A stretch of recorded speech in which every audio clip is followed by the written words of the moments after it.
visits. Have Viagra or Cialis let you down? Premier Men's Medical Center offers the most effective treatments that eliminate ED and PE, with men lasting longer than ever. 98% of patients see instant results on their first visit. Premier Men's Medical Center's breakthrough treatments eliminate ED and PE, regardless of age or medical history. Your consultation and first treatment are free. You'll see instant results in the office. Plus, qualified patients get their testosterone checked free. Call 407-337-5569. 407-337-5569. To restore your sex life in just one visit, call now. 407-337-5569. Hey, it's that mortgage guy, Don. Good news. Mortgage rates have improved again this week. Get your quote for a refinance to lower payments or get cash out at thatmortgageguyDon.com. With that mortgage guy, Don.com. Kevin, why is my auto insurance so expensive? I need to switch because my company raised my rates again. I hear you, Jay. I had the same problem, but then I called Acceptance. They saved me hundreds on my car insurance. Really? Yes, Acceptance was great. They did all the work comparing different plans and found me the best payment options that fit my budget. Do you have their number? Sure do. 800-606-7049. 800-606-7049. Why pay more for auto insurance? Acceptance Insurance has offices in your neighborhood, and one call to Acceptance could save you up to 30% on your car insurance. 800-606-7049. Let Acceptance shop for you by comparing and finding the best rates. You could save up to 30%. 800-606-7049. 800-606-7049. Restrictions apply based on Q1 2024 study of Acceptance Insurance customers who reported saving when they switched. License number L012294. It's Work Zone Awareness Week, Florida. Every year, lives are lost in work zones because of speeding and distractions. When you see orange cones, remember, slow down, follow the signs, and stay focused. Workers are counting on you to get home safely, and so are their families. Let's work together to prevent crashes and save lives. A safety reminder from the Florida Department of Transportation. Slow your roll. Safety's the goal. Buying a house or selling yours? The Nickley Group makes it as easy as ABC and 1, 2. Oh, and fast too, because the Nickley Group can get a guaranteed cash offer on your home today. Just visit thenickleyGroup.com. Are you worried about long-term injuries after an accident? I'm Orlando injury attorney Mo DeWitt. Before you settle, know your rights and know your options. Visit justcallmo.com. Let's make sure you're covered. Injured on the go? Just call Mo. This Mother's Day, raise a toast to your mom with a cocktail made from her own Bartisian, the sleek cocktail maker that crafts premium drinks at the touch of a button. With no measuring, no mess, and 60 cocktails to choose from, she can enjoy her favorites anytime in under 30 seconds. That's Bartisian. Get $50 off now through Mother's Day at Bartisian.com/mom. That's BARTESIAN.com/mom. Why go to just another sports bar when you can go to Crushyard? The food, amazing. The drinks, top shelf. Craft beers, a gajillion of them. And then the big surprise, pickleball, all indoor on pristine new courts. So that's it, right? Wrong, because we've also got ping pong, cornhole, and a full arcade for the kids. So, Kissimmee, when the temps rise, cool off with the best food, games, and fun at the hottest new spot in town. Visit Crushyard.com and follow us on social for details. See you down at the yard. Not everyone who handles your personal information is as careful as you are, which might explain why there's a victim of identity theft every 5 seconds in the United States. Fortunately, there's LifeLock. LifeLock will monitor hundreds of millions of data points a second for threats to your identity. And if your identity's stolen, a U.S.-based restoration specialist will fix it guaranteed or your money back. Save 40% your first year with my name, Clay, as your promo code at LifeLock.com. LifeLock. For the threats you can't control, terms apply. Trajan Wealth, your trusted local fiduciary advisor. Visit TrajanWealth.com. Live from the JustCallMo.com studios. Got questions after an accident? Just call Mo. Visit JustCallMo.com or dial 1-800-CALL-MO. This is WTKS-FM HD1 Cocoa Beach, Orlando. An iHeart radio station. Make us the #1 preset on your car radio and on the free, new, and improved iHeart Radio app. Listen for all your music, radio, and podcasts. Free never sounded so good. Real Radio has your chance to win $1,000. Just enter this nationwide keyword on our website, money. M-O-N-E-Y, money. Enter it now on our website, realradio.fm. Good luck. Someone's going to get offended. It's just the way the world works. So to hopefully save everyone a little time and or energy, here's this. The opinions that you hear are those of the host and callers, and not those of iHeartMedia, its management, or advertisers. The News Junkie is on. The three best friends you never knew you had, running through the most viral stories of the day. The News Junkie Sean Wasson with Sabrina and C-Lane. It is Wednesday, April 30th, 2025. Lots to get to today, from U.S. economy death watch to the smart ring that proves you're not a cheater, and an iconic TV show is coming back after 20 years, plus your calls, dispatches, emails, texts, and more. Hey there, Sabrina. Hello. Hello, C-Lane. What's happening? And hello to you. You can join us on the show today. All you have to do is send us a dispatch. Go to thenewsjunkie.com. Hit record on your first dispatch today. You can also watch the show on YouTube and twitch.tv/thenewsjunkie. Your message is rolling right in the studio in real time. How's everybody doing on a Wednesday? Good. Yeah. How the heck are you? You know, hanging in there. Everything's fine. Good enough. Good enough is my answer today. You know? You sure? You know, on a Wednesday, that's all I'm looking for is good enough. Why? What? Do I look like I'm not good? No, What's the problem? Dub checking. It is hump day, though. So after this, it's basically the weekend. I know. I'm ready for that. I'm excited. I'm ready. And here we go. Let's put our ears to the ground, our fingers on the pulse. Let's see what's happening in this great, big, wide world of ours. And we go to Warren, Missouri. Yes, I had to think for a second. MI is Missouri. Yes, MS is Mississippi. Always get those two crossed. But Warren, Missouri is where Trump was celebrating his first M-E? Yep. M-E. What about Massachusetts? M-A. Yeah. There's crossover because some people got the abbreviations first, and then the other people came along and they're like, whoa. Crazy. What are we going to use over here? And it became a thing. It became a thing. Anyhow, can I get back to it, folks? Are you going to stop with your abbreviation nonsense here? Just a quick quiz. Wow. Yes, absolutely. No, you're going to be a little bitch about it. Thank you. I appreciate that. That's B-I. M-I is Michigan. M-O is Missouri. I'm leaving. I'm done. Why even start the show today? Why even do any of this? Why do any of it? Oh, boy. Is what we're going to have going on today? No, we are done. You always say, I like to be corrected. Make sure I'm corrected. Who corrected you? Who corrected me? Who was the texting service? I did. No, you used something. I had nothing because you were to do going with it. along I with looked me. it up. You were going. To make sure we were sit fine. there and you fact check me during the show. Ew, man, gross. Yeah, we're all just here doing this together. And No, we're not. backing We you are out. not. No, we're not doing this together today. So This is a something clear. is wrong. No, there is. Yes, I'm noticing it now. I have two compatriots who are not on the same team as me. That's what's going on. That's what I'm noticing. All I'm trying to do is get the show started with a clip, and here's what I got in front of me. This is what I have. Yeah. Let's hit that intro one more time. That better be a good clip. No, now it's not going to be. It's not going to hold up to all of empty a clip this. somewhere. What could survive this? It's not going to. As I said, okay, let's go to Warren, Michigan. All right. Warren, Michigan. Whoa. Where Trump was celebrating his first 100 days in office with a big rally. You get all the people together. Everybody gets excited. Here we go. Let's see what happened. Uh-oh. There's a protester in the midst. Oh, again, it's so quiet. Twitter. Why do I have to boost all of the Twitter videos? Elon. Sorry, starting off with a bang this morning. Here we go. Going back. 20.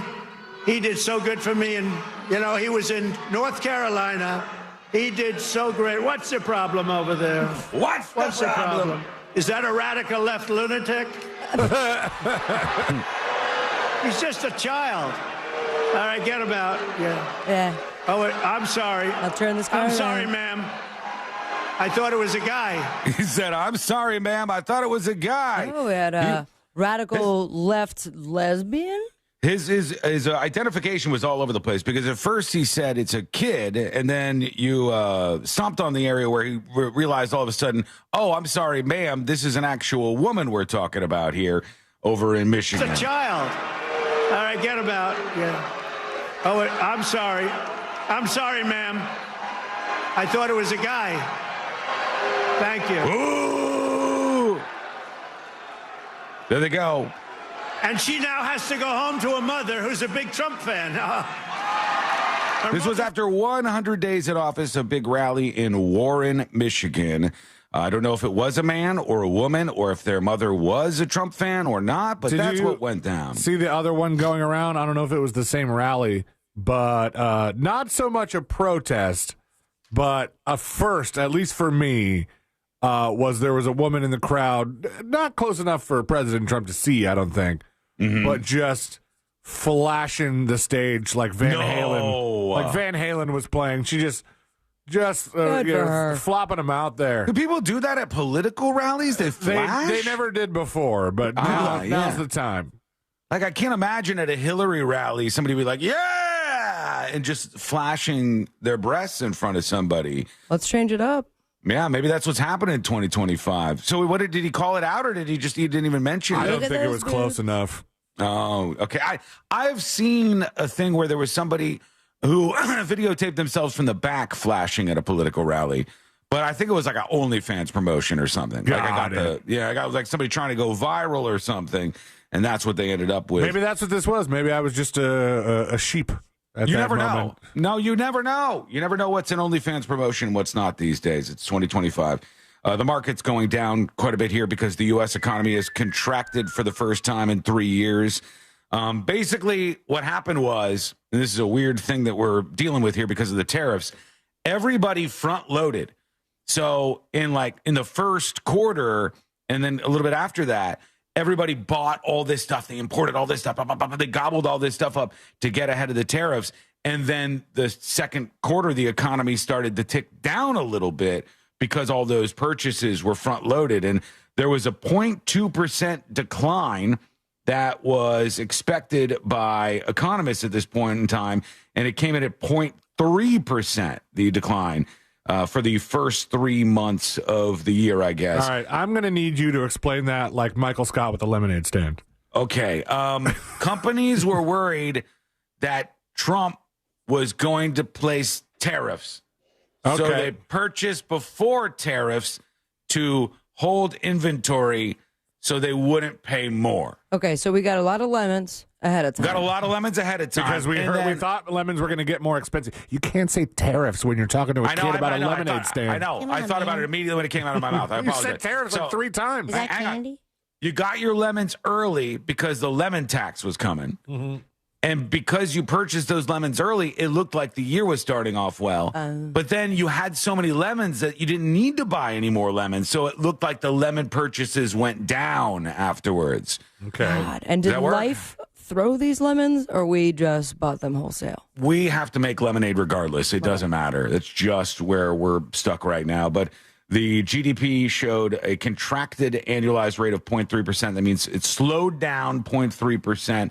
They said, while a decline in expansion is unusual, it's not unheard of, and the economy isn't in a recession, according to Oxford Economics chief U.S. economist Ryan Sweet. That guy sounds like he knows what he's talking about. So I'm going to take him at his word. Seems okay. Seems like it's going to be an all right thing, but not great news for the economy, and it sends the markets down a little bit. Trump's still celebrating his 100 days with the man-woman that was in the crowd, and also did an interview which got a little lippy. Got a little lippy during the interview yesterday on ABC. There was some yelling back and forth. Oh, was this the guy who was not being very nice to him, Larry? He didn't like him. He didn't like him, which brought me back to one of my favorite interviews when the Black Broadcasters event was going on, and Trump was interviewed by that lady, and he's like, what did he say to her? It was off the bat. He's like, you didn't even say hello. Has anybody ever thank me for being here? Did he call her, you're unbelievably rude? There was something he said to her that was just, it was a scene, man. It wasn't like disgusting, but it was something that was in that realm in regards to her manners. Like you're a miserable person. I feel like it was less insulting than that, but it was still like pretty harsh words. See if you can find that clip, Sealand, while I play this one. This was what happened on ABC for this 100 Days In interview. Maybe things are going to go well. They're not. Spoiler alert. But here we go. He wasn't a member of a gang. And then they looked, and on his knuckles, he had MS-13. There's a dispute. Wait a minute. He had MS-13 on his knuckles. All right, they're talking about this guy that was deported to El Salvador, and they released some photos of tattoos that he had on his knuckles, and they're arguing back and forth over those tattoo photos. Now, basically, this guy had tattoos going across his 4 fingers. I saw the picture. And then over the top of them, they put a label to say what the designs meant on each finger. Oh. And the label said MS-13 because it was supposedly an MS-13 tattoo. So that's what they're arguing about. Some tattoos that are interpreted that way. But let's move on. Wait a minute. Hey, Terry. He did not have the letter MS-13. It says MS-13. That was Photoshopped. So let me That was Photoshopped. Terry, you can't do that. Hey, they're giving you the big break of a lifetime. You know, you're doing the interview. I picked you because, frankly, I never heard of you, but that's okay. I picked you, Terry. Hey, but you're not being very nice. He had MS-13 tattooed. We'll agree to disagree. I want to move on to something else. Terry. Do you want me to show you the picture? I saw the picture. We'll and you think it was Photoshop? Well, here we go. Don't Photoshop it. Go look at his hand. He had MS-13. He did have tattoos that can be interpreted that way. I'm not an expert on them. I want to turn to Ukraine, sir. Terry. God, things are going well here, Terry. Terry Moran from, he was on Nightline back in the day. I used to hear him on Nightline, which is a program I still like, by the way. One of the very few news programs I like and enjoy is Nightline. It's a great show, and he was on it, and he is a name that anybody in news has heard of. But Trump was like, I'd never heard of you before. I was giving you the gig of a lifetime. Now, frankly, I'm not very excited that I did that because you're being rude and obnoxious here. He doesn't like the questions that he's getting. No. He had MS, as clear as you can be, not interpreted. This is why people no longer believe the news, because when it's he was fake photographed news. in El Salvador. Oh, they're in the weeds. But let's just go. They aren't there when he's in El Salvador. They Take weren't a look there, at the but they're photograph. there now. Oh, God, guys. They're in your picture. There is zero agree to disagree with Donald Trump. You agree, and then we can move on. There is you agree with me, and we can move on. But we are not putting this behind us and just going to agree that you could be right. Yeah, and the more you avoid the agreeing part, that's where he starts to throw in the never heard of you. This is why it's fake news. Who are you? This is why people don't like sir, you're a child. For the record, Terry Moran is correct here. The MS-13 wasn't actually written on his knuckles. Right. That was the interpretation of the knuckles. However, all the other dodos out there that want to pretend like this guy wasn't actually in MS-13 at some point in time are also wrong. But Trump is wrong here. Trump is wrong. He saw the photo that said MS-13, but that was actually, Terry Moran is right. I wouldn't say Photoshop, but they labeled it. They're captions. Yeah, they're like captions because the actual tattoos aren't the letters M and S and the numbers 1 and 3. I don't remember. It was a marijuana leaf for M. Okay. And a skull, I think, for S, or something else that had an S. And then the other ones were, they thought, like, covered up afterwards or something. But, you know, whatever it was, it did not actually say MS-13 on the knuckles. That's what they were arguing about. But it went beyond that. I don't know if they like each other, these two. I don't know if it's going to be a match made in heaven here. Very good defense, hopefully a great defense secretary. But they're talking about the defense secretary, Pete Hegseth. Very good defense secretary. You have 100% confidence in I Pete don't have 100% confidence in anything. Okay? Anything. Do I have 100%? It's a stupid question. Look, it's a pretty important position. I have, no. You don't have 100%. Only a liar would say I have 100% confidence. I don't have 100% confidence that we're going to finish this interview. 100% confidence we're going to finish this interview. He should have, after a very declarative statement like that, he should have said, "Do you have 100% confidence in yourself as a president?" There's no After way. saying anybody who says they have 100% confidence is a liar. Well, President Trump, I have a simple question for you. It might have been a Zebert Kella moment where he just, I can't say that. What do you? that might have short-circuited things at least a little bit there. So they had a back and forth that didn't seem to go very well. They were not thrilled with each other's company. That's how it goes these days, folks. Yeah. Yeah, well, I'm not sure this interview is going to end. So the economy not looking great today. A little bit of arguing going on here and there. But we're going to find some fun things in the world. We're going to find the weird things out there, the things that exist in the in-between that we can enjoy today as we find out everything that's happening in the world of all things viral. You said that aired on ABC, correct? Yeah, ABC, I believe. Yeah, I think I caught like the goodbye, like the quick, like outside the White House, like wrap up, because it was right into Will Trent, which is our normal Tuesday night programming. Yeah, and the guy was in front of the White House, and in the lawn outside where he was in front of the White House, they have all these. Think about election signs, right? You know, the very wire thing that you stick in the ground, and then there's like, vote for John Smith. But instead of election things, they were all mugshots of illegal immigrants that they had arrested and deported. Is that right? Oh, yeah, I saw that. Yeah, and it says, like, rapist, and it says, like, you know, all the things that they were arrested for or whatever. Incredibly tacky. Oh, yeah. I mean, it depends on what you think about the White House. Or the White House, you're right. No, it depends on what you think about the White House. You know, should the White House be used as, like, political chest pounding? Yeah. Like, this would be opening things up to everybody else doing this stuff, which is everything that Trump does that. Like, every other president from here on out is going to be like this. It's going to be like 1 million executive orders. It's going to be like no holds barred. Everything is always political all the time. I was talking to somebody about this over the weekend. It's going to always be from here on out. And this is the thing I hate the most. Honest to God, this is the thing I hate the most. It's going to be from here on out in the world of politics that nobody just says sorry. Nobody just says I got it wrong. Nobody does that anymore because doing that is like a sign of weakness now. That's one of the things I don't dig. Like, when you get something wrong, just say you got something wrong. I do it here from time to time. I think it's happened once on the show where I've got something wrong. And then I've said, yeah, you know, Michigan, MI, whatever, big mistake-a-rooney on my part. Yeah, you're really so calm sorry about it, too. Here's the deal. If there's anything I know 100% confidently is that the White House budget for printouts and poster board will never, ever go anything less than, what, $100,000? Because they constantly have. Do we not have a printer like that at iHeart? Do we not have a nice poster board, not poster board style. Well, we do have a nice color printer. Are we poor? What's going on around here? Have you? Let me check the stocks. No, don't look. No, don't look. Sure. Yeah, the radio station might stop.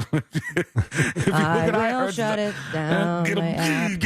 It'll be just like that, you know, Ebert Zella moment all over again. Which, if you don't know what that was, somebody was hosting. Was it somebody else hosting Jeopardy? And then somebody wrote down as their final Jeopardy answer Alex Trebek's name backwards on Family Guy, and it made him like flip inside out and transport to another dimension or something. Back to his homeland. Yeah. So if you make him say his name backwards, that is the demise of him. Then turns out it's not. It's cancer. But then there was a hilariously Daily Double awkward, almost cringe moment where somebody, while Alex Trebek was still alive hosting Jeopardy, and they were doing Final Jeopardy, and the guy didn't know the answer, so he wrote Ebert Zella, and Alex was like, "Oh, it's Alex Trebek backwards." You didn't say it. And the contestant went, "Apparently, it's supposed to send you back to your home planet." And it was I don't think Alex Trebek knew this, like, from Family Guy or anything.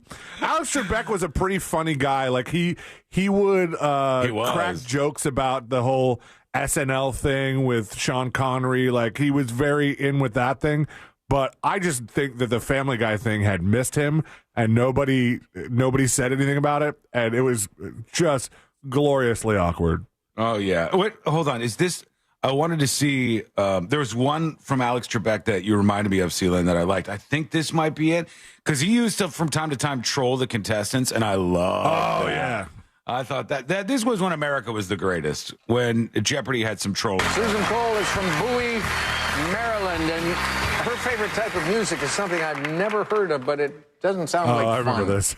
I think it's very fun. It's called nerdcore hip hop. It's Nerdcore hip hop. Yes. It's people who identify as nerdy rapping about the things they love: video games, science fiction, having a hard time meeting romantic partners. You know, it's really catchy and fun.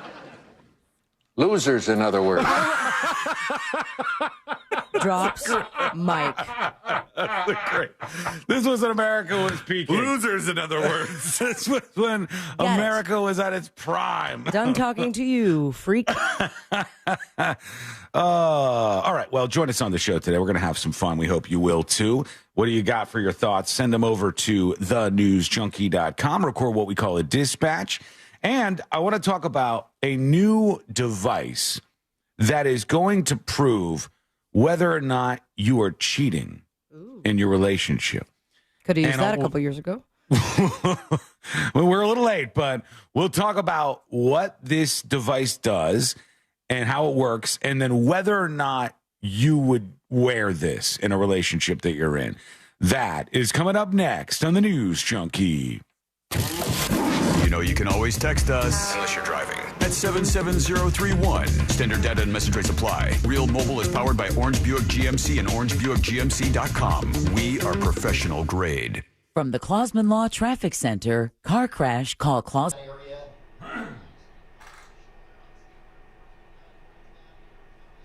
Skull Mike. Skull Mike Squad. Hey, news for you, Skull Mike Squad. I've promised there is going to be some extra stuff, some bonus stuff for people who gift Secret Show subs.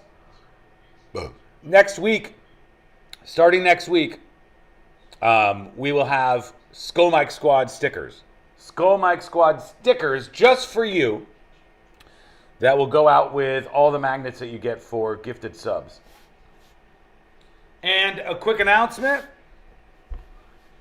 If there are any MS-13 tattoos in this chat at any point during the show, that will be a ban. That will be an immediate ban for any MS-13 tattoos that are exposed during the show. Put that on the list next to making fun of my attire. And I want to do something rare. I want to thank you. Thank you to the person in chat yesterday that told me that the tidbit was doing the same two screens over and over again, because I fixed it. Hi. Hey. What? So, the guy... Give me the Celsius. That's from yesterday, so I don't know. Is it still bubbly? I don't know. It's still good. Less so, but it's still good. The guy who my sister is supposed to go on a date with has not texted her back. Oh, is it supposed to be today? It's supposed to be today. Oh, no.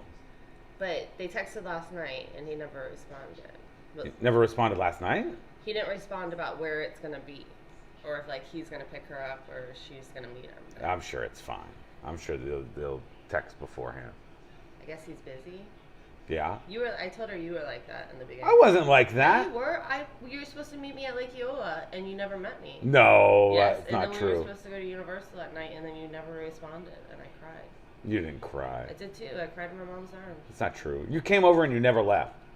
That's really rude. That's true. You did. You said you did. I did leave. I left on Monday because you had to go to work. Yeah, but then very and quickly. Then Megan came back.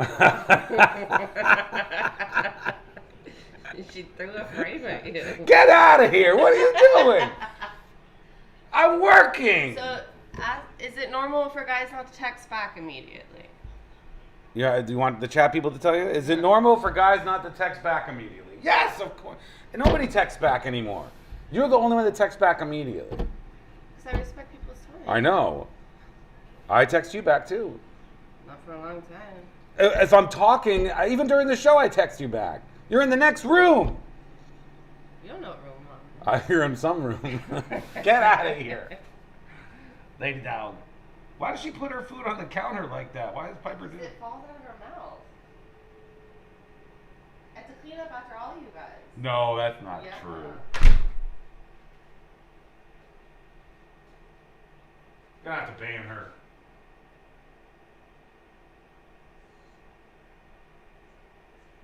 Arnott says, I would have met her at Lake Eola. Get out of here, buddy. Too late. Too bad. Where was I? Where was I?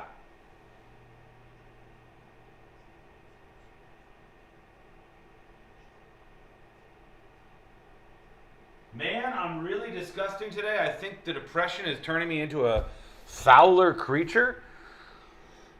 Buddy, pull the nose up, please. Okay? You have bad days and good days and bad weeks and good weeks, and the job of you as a human being is to pull the nose up. All right? That's it.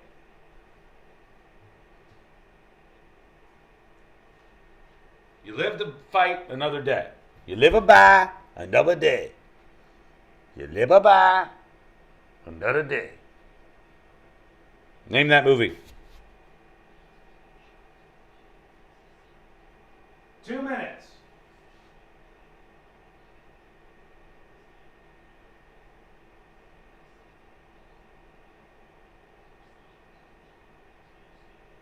Are you guys still arguing about this MS-13 thing? Oh, God.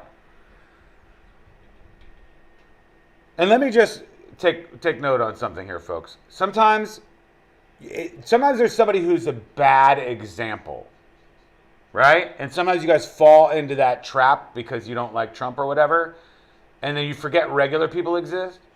Don't do that, okay? That's a bad move. You'll never win another election if you go in that direction. Ooh, I rhymed. Like the judge, people are like, they arrested this judge. I go, they arrested a judge? Why'd they arrest a judge? And then you look into why they arrested the judge, and you're like, yeah, okay, yeah. The judge took a defendant out of a courtroom who had attacked somebody and snuck them out through the judge's quarters because they were illegally in this country. And even though they committed a crime allegedly against somebody, they snuck them out so ICE didn't apprehend them because ICE wanted them because they were an illegal immigrant and a criminal. And then the judge broke the law by helping this person evade their capture because the judge thought they were above the law. So, like, that's not a great example. Don't use that stuff. Don't be a dummy. What are you, MS-13?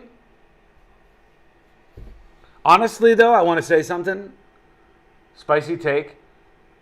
If I was ever in a gang, MS-13 has the coolest name. Monosuro, whatever, like they're the ants, MS-13. It's pretty cool. But I don't like them. They're bad. They're bad, but it's cool. Coming back.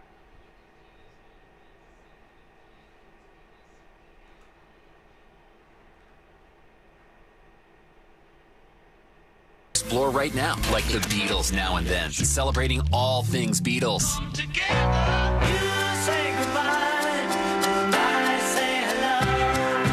Legendary clips, deep cuts, live performances, and all their solo hits.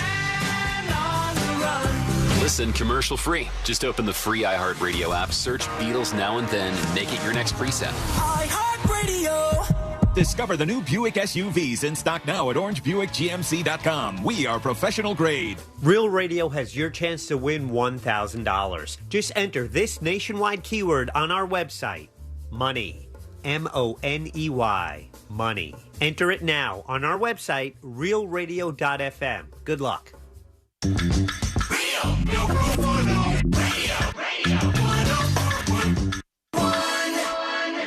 Story time with the three best friends you never knew you had.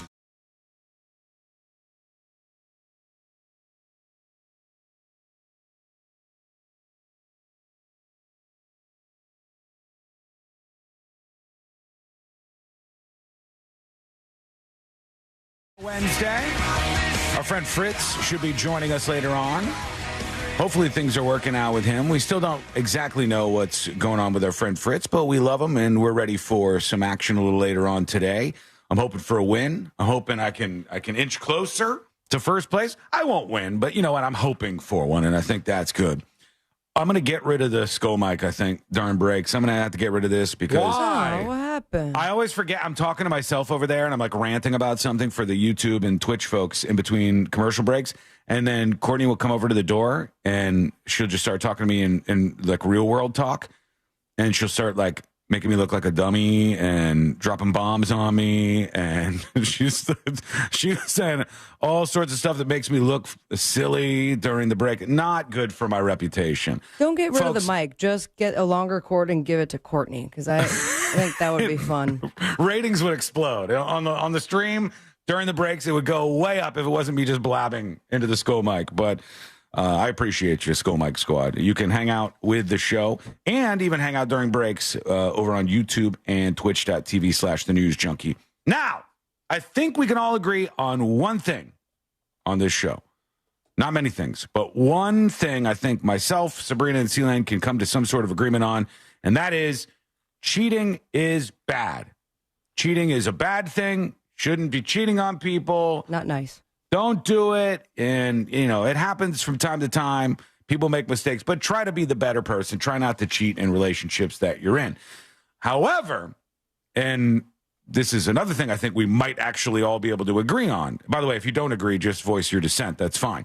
It's always fine. But in this case, I think we can agree that we see couples sometimes that are doing things that show us the sign that somebody's been cheated on. That there's somebody who's not trusting in this relationship. For instance, we've brought up on the show before when somebody will email you or they'll hit you up on social media and it's two people's names. It's like Mark and Mary Johnson. And you go, they share an email address? Ooh, somebody has cheated here. Somebody has been cheated on or cheated. In the early 2000s. And they decided now that you can't have your own inbox, because we need to be able to trust each other here. And my trust level is low. Well, technology has arrived to solve this problem, folks. If we're all anti-cheating, everybody on chat anti-cheating, everybody listening, you're anti-cheating, I'm sure, then technology has arrived for us. And there's a new smart ring that can help prove that you're not cheating on your significant other. First question, where does the ring go? The ring goes on your finger. Okay. It's that called would be brilliant. It's called the Raw Ring. R-A-W. R-A-W ring is the name of this product. And it's a smart ring that tracks your loyalty in a relationship. So let's start there before we even go into what this is doing. If your partner asked you, hey, will you wear this cheater ring to prove that you're being faithful in our relationship? Would you? Yes or no? Yeah, I don't know. That'd be weird. I would say no. Yeah, but then that would come off like you're cheating. I know, and isn't that the problem? That's why they're going to sell a bunch of these things. I would say no, and I would say, look, I'm not cheating on you. I'm faithful to you. In my case, Courtney and I are together 24/7 anyways. I wouldn't do it. I think it's weird. I think it's a weird thing. Would you, C-Lane? I would probably, if this was brought up, go, well, then we both should wear one. Good idea. But you would do it if she did too? Sure. I wouldn't want to do it indefinitely. But if you thought that this was something that needed to be proven, all right, have at it. Look at you. Okay. Well, hold on. I'm bringing this up here. There's a ring called the Raw Ring. That's what's starting all of this. Does it look like an engagement ring? Because I think that's the loophole. Kinda, I guess. Hang on, I'm trying to bring up the website here live. It says The Ring, and it's a ring with a pink LED. I don't know if that's LED or not, but a pink stripe all the way down around it. And it says, true love hits different with the ring. Keep you and your partner's hearts beating as one. Feel their emotions. Share your vibe. This seems like snake oil. And stay connected. What the hell? In ways that go beyond words. Powered by Raw dating app. How is it powered by a dating app if it's supposed to prove you're not cheating? It's for couples who keep it real. Marriage evolves, and so does loyalty. Maybe the dating app got wise, C-Lane. Saying, you know what the biggest problem with the dating app is? When people find a partner, then they're not on the dating app anymore. So now we got to have the Raw Ring. And once you finally find somebody and you're dating them, then you keep them faithful. Marriage evolves, and so does loyalty. How the hell does loyalty evolve? Loyalty evolves. How? Just like marriage. By allowing your partner to trace every single step and That's move right. you make. Yeah. Loyalty, voice tracking. This thing's got voice tracking inside the Raw Ring. I could just do a AI-powered. shift. It tracks your heart rate and your temperature, and it's sleek AF. It's also sleek AF, just in case you're wondering. It should track Yeah. your heart rate when your partner's asking you to put that ring on. It says, like a bestie on a finger, keeping I'm tabs done. on heartbeats, body heat, and interactions around your partner. When something's up, you'll know. Simple as that, says this person. This can't be real. I think communication is key. This is insane. This is not the communication, right? This is like, I watched one time, did you guys ever see on, it was on Shark Tank, and there was a product, and I forgot what it was called, like the elephant in the room or something. And it was for couples where if you're in a fight and it's time to talk, you bust out the stuffed animal of this elephant and you go, I'm claiming elephant in the room. And then you start talking about it. And everybody was hearing the pitch and stuff. And they go, well, why don't you just talk? Whoa, what? Why do you need the elephant in the room? Why do you need the ring for all of this? What's the tie-in here with the actual technology? Just have an open relationship, not like that, but open communication with the person that you're with. And you won't need biosensor fusion. AI detection analyzes voice and emotional cues for changes that tell the real story. Stays charged for 7 days, blah, blah, blah. Protects all your data. Yeah, I'm sure it does. I'm sure. Wait, stays charged for 7 days. 7 days. That means on the 8th day, they're going to go get their cheating on while it's charging. You just got to wait until that sucker dies, and then the end is near. Here's You're good the to thing. This technology doesn't seem like they're throwing out a lot of buzzwords here. Like, what did you say? Oh, biosensor fusion. Yep. AI detection. And we know AI is definitely just infallible. Right. And cloud security, like anybody cares. What happens when this thing gets it wrong? It's going to cause a divorce for no reason. Yeah, like that. This seems like a life ruiner. Yeah, and that's probably what's going to happen with this kind of stuff. It's also definitely a monthly subscription fee. Oh, I would bet. Yeah, I would bet all those stupid ring tracker for that things secure are. cloud storage, of course, Sabrina. Yeah. This says, you may have seen some coverage of the Raw Ring, and I asked to all of you, would you wear this? What would you say if your partner asked you to wear this? Would Why you is do it this? called Raw? Do you think it's a good idea? Let us know with your dispatch at thenewsjunkie.com. Record yours now. The smart ring has been described as a dystopian loyalty tracker that can help you catch a cheating partner in the act. It's not a product that actually exists yet, but this has been developed by the folks behind Raw. They're working on this, a dating app that aims to cut down on catfishing and ghosting by making its users upload unfiltered, real-time, dual-camera selfies. So that's like the technology behind the dating side of things. The Raw Ring, CEO Marina Anderson says, is meant to be an extension of that app. And all of this is like some company that's being built up right now. I think anything like that is cringe. It's cringe. You're not going to have a good long-term relationship if you don't have an actual communication between the two people involved. Riddle me this. Do you think the generations coming up, the Gen Z and under, is this what new dating is like? Do you think they're going to buy into it? I don't know. I don't know. Right now, I don't know. Like maybe we need some Gen Z folks. Gen Z folks tell us, is this something that works? Is this something that you would do? What is dating like for you Gen Zers these days? Bring us into your world if you don't mind. Because I think this is dumb. And I would never do this. Somebody saying, what about emotional cheating? Well, I don't know. Maybe the AI can catch that too. The AI is trying to be a dragnet that just catches all these people cheating, quote unquote, and then turns them in and rats you out to your partner for doing so. I don't know. I don't know if any of this is ever going to catch on. And younger people have bigger problems. They're so far, They're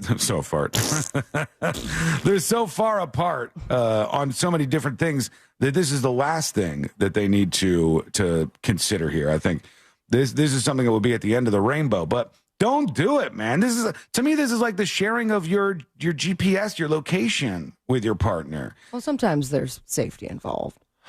I get that from time to time, but you know what I'm talking about. I'm talking about like somebody who goes, hey, I need to know where you are. I want to make sure that you're being faithful to me, and I want your tracking always on my phone. Somebody who explicitly for that reason wants you to share your location. That's a sign. That's a bad sign, I think. But we want to know what you think. So do let us know. Send us a dispatch. Go to thenewsjunkie.com right now. A lot of people chiming in about this. Let's see what we got here. Here is Snob Wasson with the dispatch. It says, no trust, no relationship. What up, junkies? Hey, Wasson. Yeah, cheating ring, never happening. If you don't have trust in a relationship, you have nothing. You can't trust each other. Why be in the relationship? If you have to do stuff like that to prove that you're worthy of being in a relationship, you're not cheating on somebody, then there is no trust, so you don't have a relationship. True. Anyways, have a good day, guys. Wiggle, wiggle, pop, pop.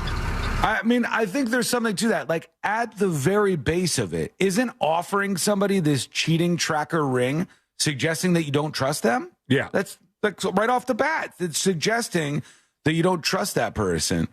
And one of the worst things I could imagine is people giving this as gifts to each other, like being like, I got you a smart ring. Here you go. Does it do anything else? Like, is there any other positive to it? Does it track your health things that are unrelated to cheating? I don't think it does. Right? It doesn't do anything now because it's just a concept. And they're just, I know, I agree. I think it's dumb. But there might be some people who go, yes, I want that. I want that to be a thing. And I need to keep tabs on my significant other. I need to keep the same email, the same social media, and I want this tracker ring on their finger at all times so I know what's going on. And raw ring is a great idea. If you're that person, let us know. Send a dispatch. If you think it's stupid, send a dispatch. Go to thenewsjunkie.com and record a video or audio dispatch right now. When we return, we've got so much to get into today. Believe it or not, more Bill Belichick updates on what's going on with him. There is a man under a bridge who's in big trouble. Believe it or not, yes, this is a thing. That guy's in big trouble. We'll wander in, to his world. Allergies are killing me today. We'll wander into his world and see what's going on and why the man under the bridge is in trouble. That is coming up next on the News Junkie. Real radio is the Jim Colbert Show. Today on The Big Show, we'll find out what state uses the most drugs. 4 o'clock, we'll do Animal House. We'll also talk to Scott Maxwell from the Orlando Sentinel. James Beard-nominated restaurateur Jason Chin joins us. Tons of prizes for trivia, plus Ross Padgett. 4 opportunities for you to win $1,000, plus your calls, text, and talkbacks. The Jim Colbert Show, today at 3 on Real Radio 104.1. This weather report is brought to you by Mills Air. Hey, Central Florida, and happy Wednesday. I'm Fox 35 Storm Team meteorologist Jessica Dobson with a check of your forecast. And today we are going to be expecting a much drier day with a good amount of sunshine as well. That will help to warm temperatures back into the mid to upper 80s, high around 87 degrees today in Orlando. As we head throughout the end of the work week, so tomorrow and into Friday, temperatures will be nearing 90 degrees, eventually making it to 90 by Saturday with much needed rain arriving as we head into the weekend. From the Fox 35 Storm Team, I'm meteorologist Jessica Dobson. This report is sponsored by Rasmussen University. At Rasmussen University, we offer a full suite of nursing programs from pre-licensure to doctoral, online and on campus. Programs vary by campus. Learn more at rasmussen.edu/Florida. Not everyone who handles your personal information is as careful as you are, which might explain why there's a victim of identity theft every 5 seconds in the United States. Fortunately, there's LifeLock. LifeLock will monitor hundreds of millions of data points a second for threats to your identity. And if your identity's stolen, a U.S.-based restoration specialist will fix it guaranteed or your money back. Save 40% your first year with my name, Clay, as your promo code at LifeLock.com. Sorry. Had to do another nose spray. Oh. I undershot today. Wasn't ready for the broadcast because I didn't have enough nose candy. Okay, we're good. 3 minutes, folks.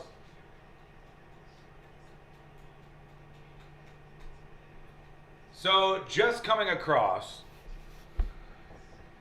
you heard the story, I'm sure, about Shedeur Sanders getting the prank call from a somebody on the coaching staff of the Falcons, I believe.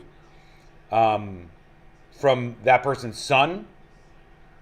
Right? So the son made the prank call, took the number from his dad's paperwork on the draft and hid it away, and then filmed himself with his buddy prank calling Deion Sanders' son saying, "We're picking you in the next round. I know it's been a long wait. You're going to be on our team." And it was a prank call. They've now fined the coach and the team. The NFL has fined the coach and the team for doing this. A big fine, too. The NFL has fined the Falcons.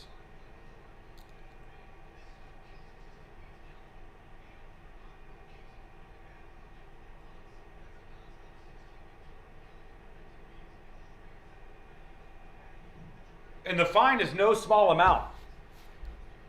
Should the dad have been fined, though, for the son's prank? That's rough. 1 minute.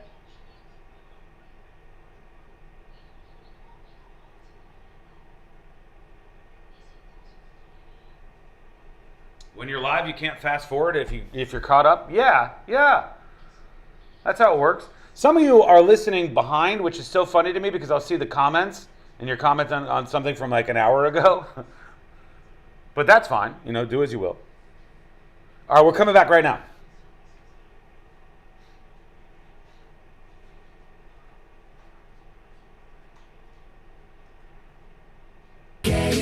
FrankGayServices.com. Attorney Joe Cordell. Divorce changes your life and your children's lives. Whether that change is good or bad depends to a great extent upon the attorney you choose. So interview more than one attorney and ask about experience, specifically trial experience. And oh, by the way, be sure to include Cordell & Cordell in those interviews. Schedule an appointment with one of Cordell & Cordell's Orlando area attorneys. Joseph Cordell, licensed in Missouri and Illinois only. CordellCordell.com. Office in Orlando. Lisa Cargis, Florida resident partner. Announcer is not a licensed attorney.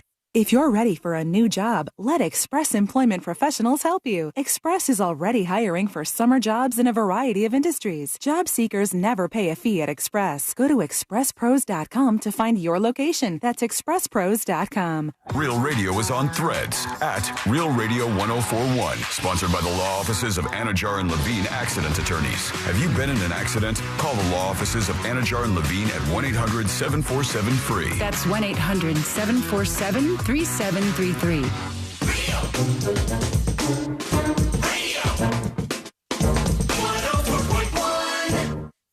Story time with the three best friends you never knew you had.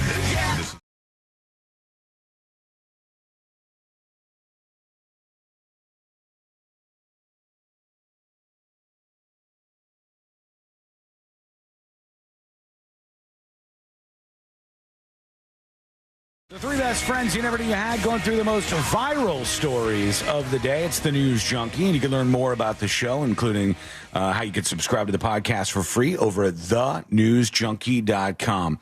I can already tell we're going to disagree on this. I can already tell people, I don't necessarily understand this take, but I want to hear my detractors out on this one. Let's go back. Remember when we talked about, and I don't know if you were here for this, Sabrina, but Shedeur Sanders is a football player who was in the NFL draft, and he's Deion Sanders' son. Okay. And he was very excited because he is a prominent name, and he thought that he was going to be drafted very early in the NFL draft to some great NFL team. Because of the Nepo stuff? Well, because he's been a bit of a standout player, and there's a lot of talk about drafting him. So he thought he was going to go early, and he's, I guess, a pretty good quarterback. But the problem is he did some interviews with teams, and they didn't necessarily like him. And he had an attitude, and they were making it like they had to beg to get him on the team or something. Oh. And so he didn't get drafted until, I forgot what number he was in the draft, but like 200 and something, or I want to say 144, but it was in the 5th round. Oh, boy. Yeah, 5th round, he gets drafted finally. And this video comes out, and somebody had called him, and they prank called him and pretended they were drafting him. Oh, that's mean. And the poor kid is like, "Oh, they're finally picking me." And this guy's on the other end like, "Yeah, this is I'm with the general manager of this team, and we're picking you, Shedeur Sanders." And then it comes out, I'll get to my point here momentarily. It comes out that the person doing the prank call was the son of one of the Falcons coaches, the Atlanta Falcons. One of the coaches on the coaching staff, his son had taken the phone number for this player and held it and then prank called it with his friend to go viral online and get like all the internet points. He found it on his dad's iPad. Yeah. Yeah. I had that was going to be a follow-up question for me. Yeah. He found it on his dad's iPad. How old is this kid? He looked like a college-age kid. It looked like he was in college with a buddy, and they're all recording each other, and they're laughing and laughing as they prank him. Here's where the disagreement comes into play. Now we learn this. The NFL has now fined the Atlanta Falcons after one of the coach's sons prank called Shedeur Sanders during the NFL draft. So the NFL has decided that the Falcons are going to have to pay a price here. They say that they're fining the Atlanta Falcons $250,000. Dude, that's wild. And the defensive coordinator, Jeff Ulbrich, whose son did the prank call, $100,000. That is insane.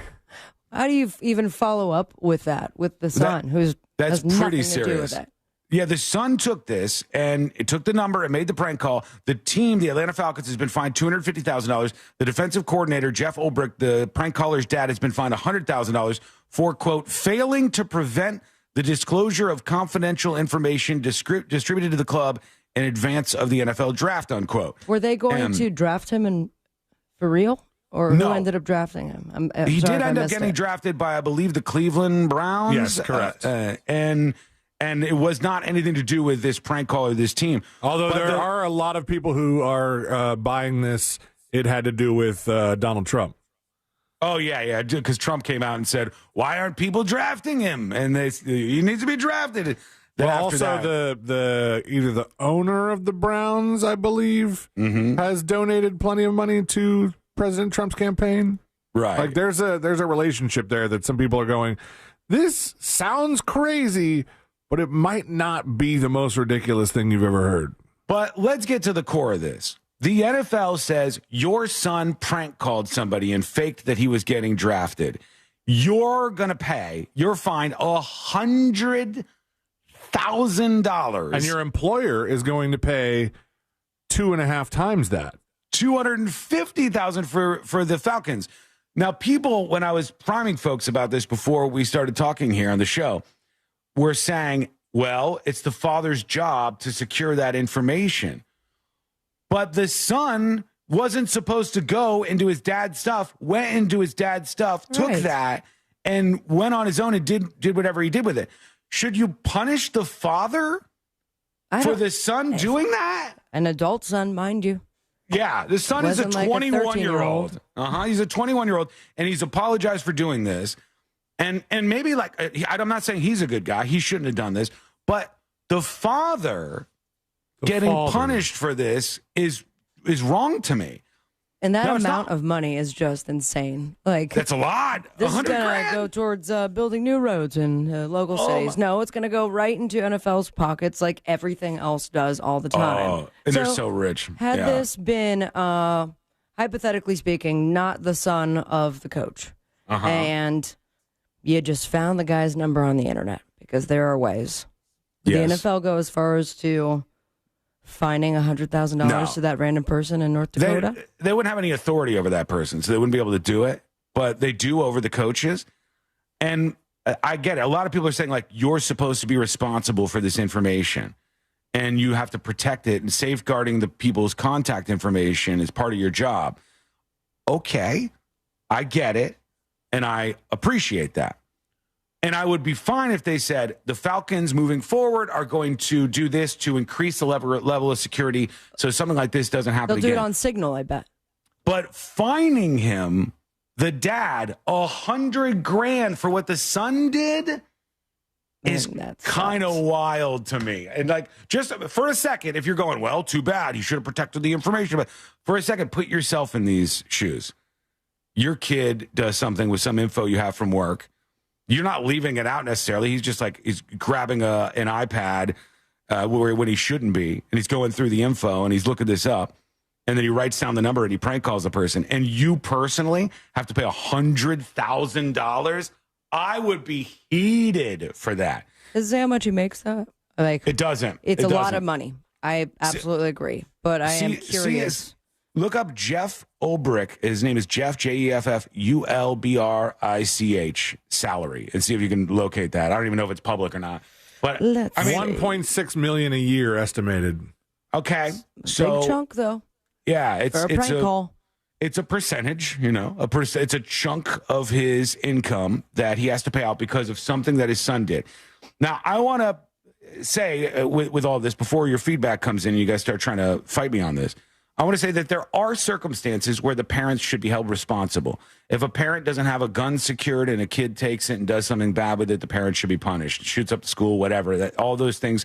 Parents should be responsible for the kids. But when your child is 21 and they take your thing and they take information from it and then they prank call somebody, should you be held responsible to the tune of $100,000? Would you be okay if your employer did that? Let us know. Let us know what you think. Recorded dispatch with your thoughts over at thenewsjunkie.com. Dylan sent that to me. Dylan, my son, please don't do that. Please don't prank call people with any kind of information you get out of me. I don't want to pay $100,000. Pretty brutal. Nobody, I mean, emotionally was probably hurt, but he did eventually get drafted. But for $100,000 fine That's a lot. is insane. What would you do if that was your kid? I'd say you're grounded, buddy, for the next 21. 15 years. That's the crazy thing. He's 21. He's an adult, so you can't even really punish him.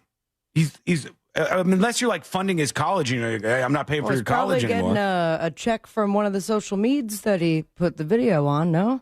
Oh, if he's doing that, then I would obviously take that as a parent. But if I could, I would tell him he needs to give it to me. But if he was doing this, if your son does this, you lose $100,000, I'd say, guess who's not going to college anymore? Me. Sorry. I would have spent that $100,000 on you finishing your college education, but you wanted to have fun with your friends. You wanted to go viral on social media. So too bad, so sad. You're not going anymore. You want to go to college? Go to a community college, go to a state college, pay for it yourself. There's got to be punishment for this, though. There has to be punishment. BS on YouTube says, hey, Sean, if you left S open and Dylan hopped on board and went on a racist, curse-filled rant, guess who's getting fired? Maybe. Would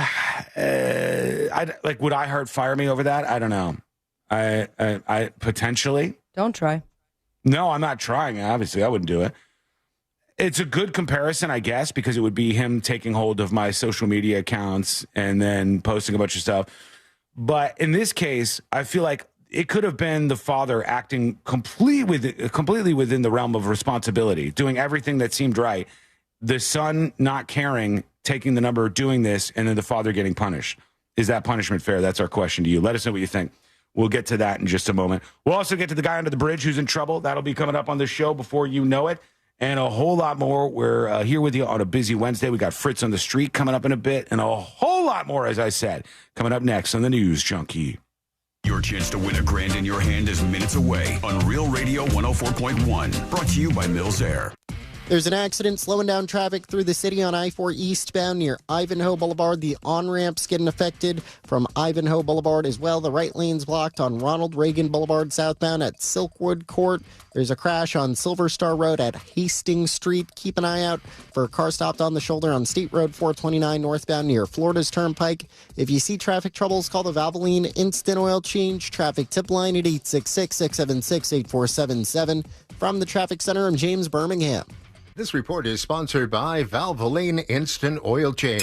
Road trip? Let's go! But first, drive into Valvoline Instant Oil Change, where we only pour premium Valvoline oil. No appointment needed. Save today at VIOC.com. Valvoline Instant Oil Change. We'll get you back on the road in no time. Yeah, we're not even going to pretend. This is a straight-up bribe. We're talking $1,000 in your hand. Use the cash to pay off that credit card you forgot about. Take a trip. Or buy some indica-dominant hybrid known for its body-numbing effects. Because weed is legal in Florida, right? Anyway, bottom line, we want you to listen to Real Radio, and you want money. So here's the deal. 13 keywords a day. Enter them at realradio.fm, and here is the important part. Hello? Is it working? Yeah. I've never seen that before. Courtney's iPhone said, iPhone unavailable. Try when? In a minute. Try again in a minute. This is why we need new iPhones. I know. I have to wait for mine to be on Verizon for a month. Yeah, I don't think I can wait any longer. Then you get yours. I think I need to get a new one. But aren't you? Will you be jealous? No. You will be jealous. I'll be like, oh my God, my phone's so fast over here. Okay. See you later. Bye. You want to get girl dinner tonight? What's girl dinner? With TVA? No. No.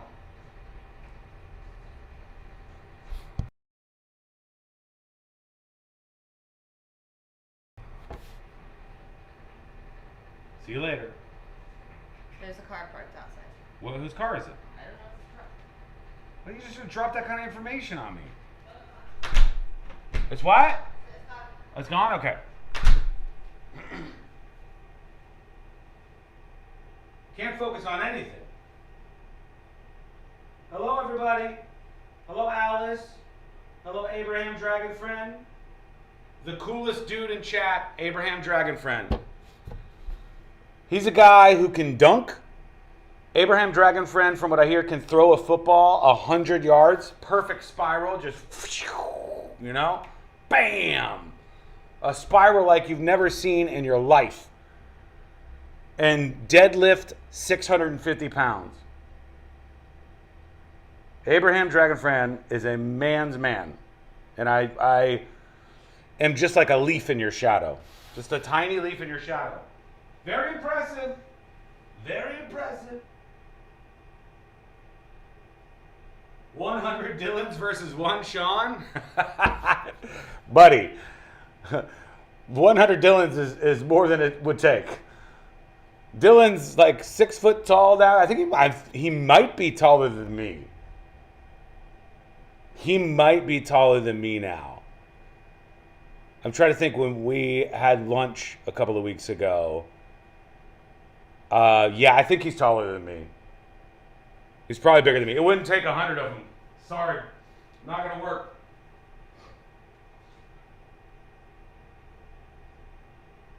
Abe is a dragon supremacist? What? What? Hello, Dispatch Dan. Hello, Melissa. Everybody in the running to see who's going to be chatter of the day today. Very hard-fought challenge each day. We'll see who wins. 2 minutes.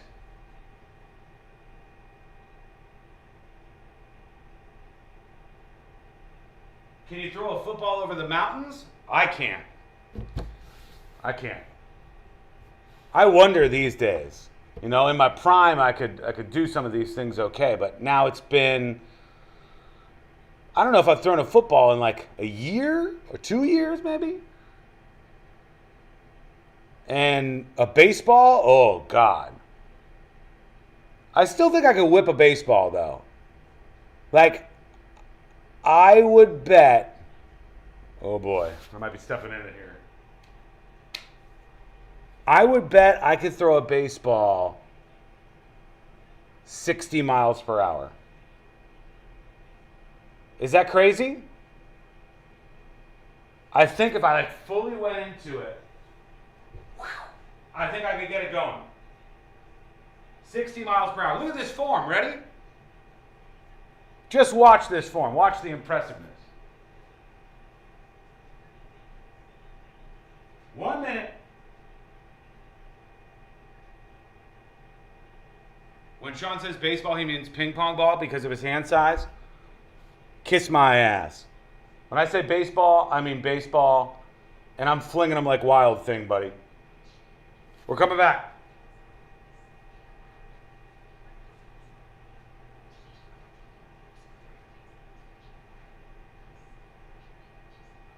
Left you at soccer practice. Pay her back with her favorite cocktails on demand. The Bartisian cocktail maker crafts premium drinks at the touch of a button. No mess, no measuring, just bar quality bliss in under 30 seconds. Skip the flowers, skip the robe. This year, give her something she actually wants. That's the one. Get $50 off now through Mother's Day at Bartisian.com/mom. That's BARTESIAN.com/mom. Transform your kitchen into a foodie paradise filled with the finest fresh from Florida produce. This is your chance to cook, create, and savor the incredible flavors of Florida. Enter now at iHeart.com/freshfromfloridakitchen to give your kitchen the ultimate glow up, stocked with fresh from Florida. Join us for the 30th annual Cinco celebration at Tijuana Flats. Friday, May 2nd to Monday, May 5th. Dig into 2 for $5 street tacos, 2 for $5 drinks, and much more. 4 days of flavor, all for just $5. Only at Tijuana Flats. Injured? Hire America's largest injury firm, Morgan & Morgan, for the people. Portions of the following program were pre-recorded. Real Radio has your chance to win $1,000. Just enter this nationwide keyword on our website, BILLS, BILLS, BILLS. Enter it now on our website, realradio.fm. Good luck. Real Radio 104.1. When good things go bad, bad things make headlines. This is the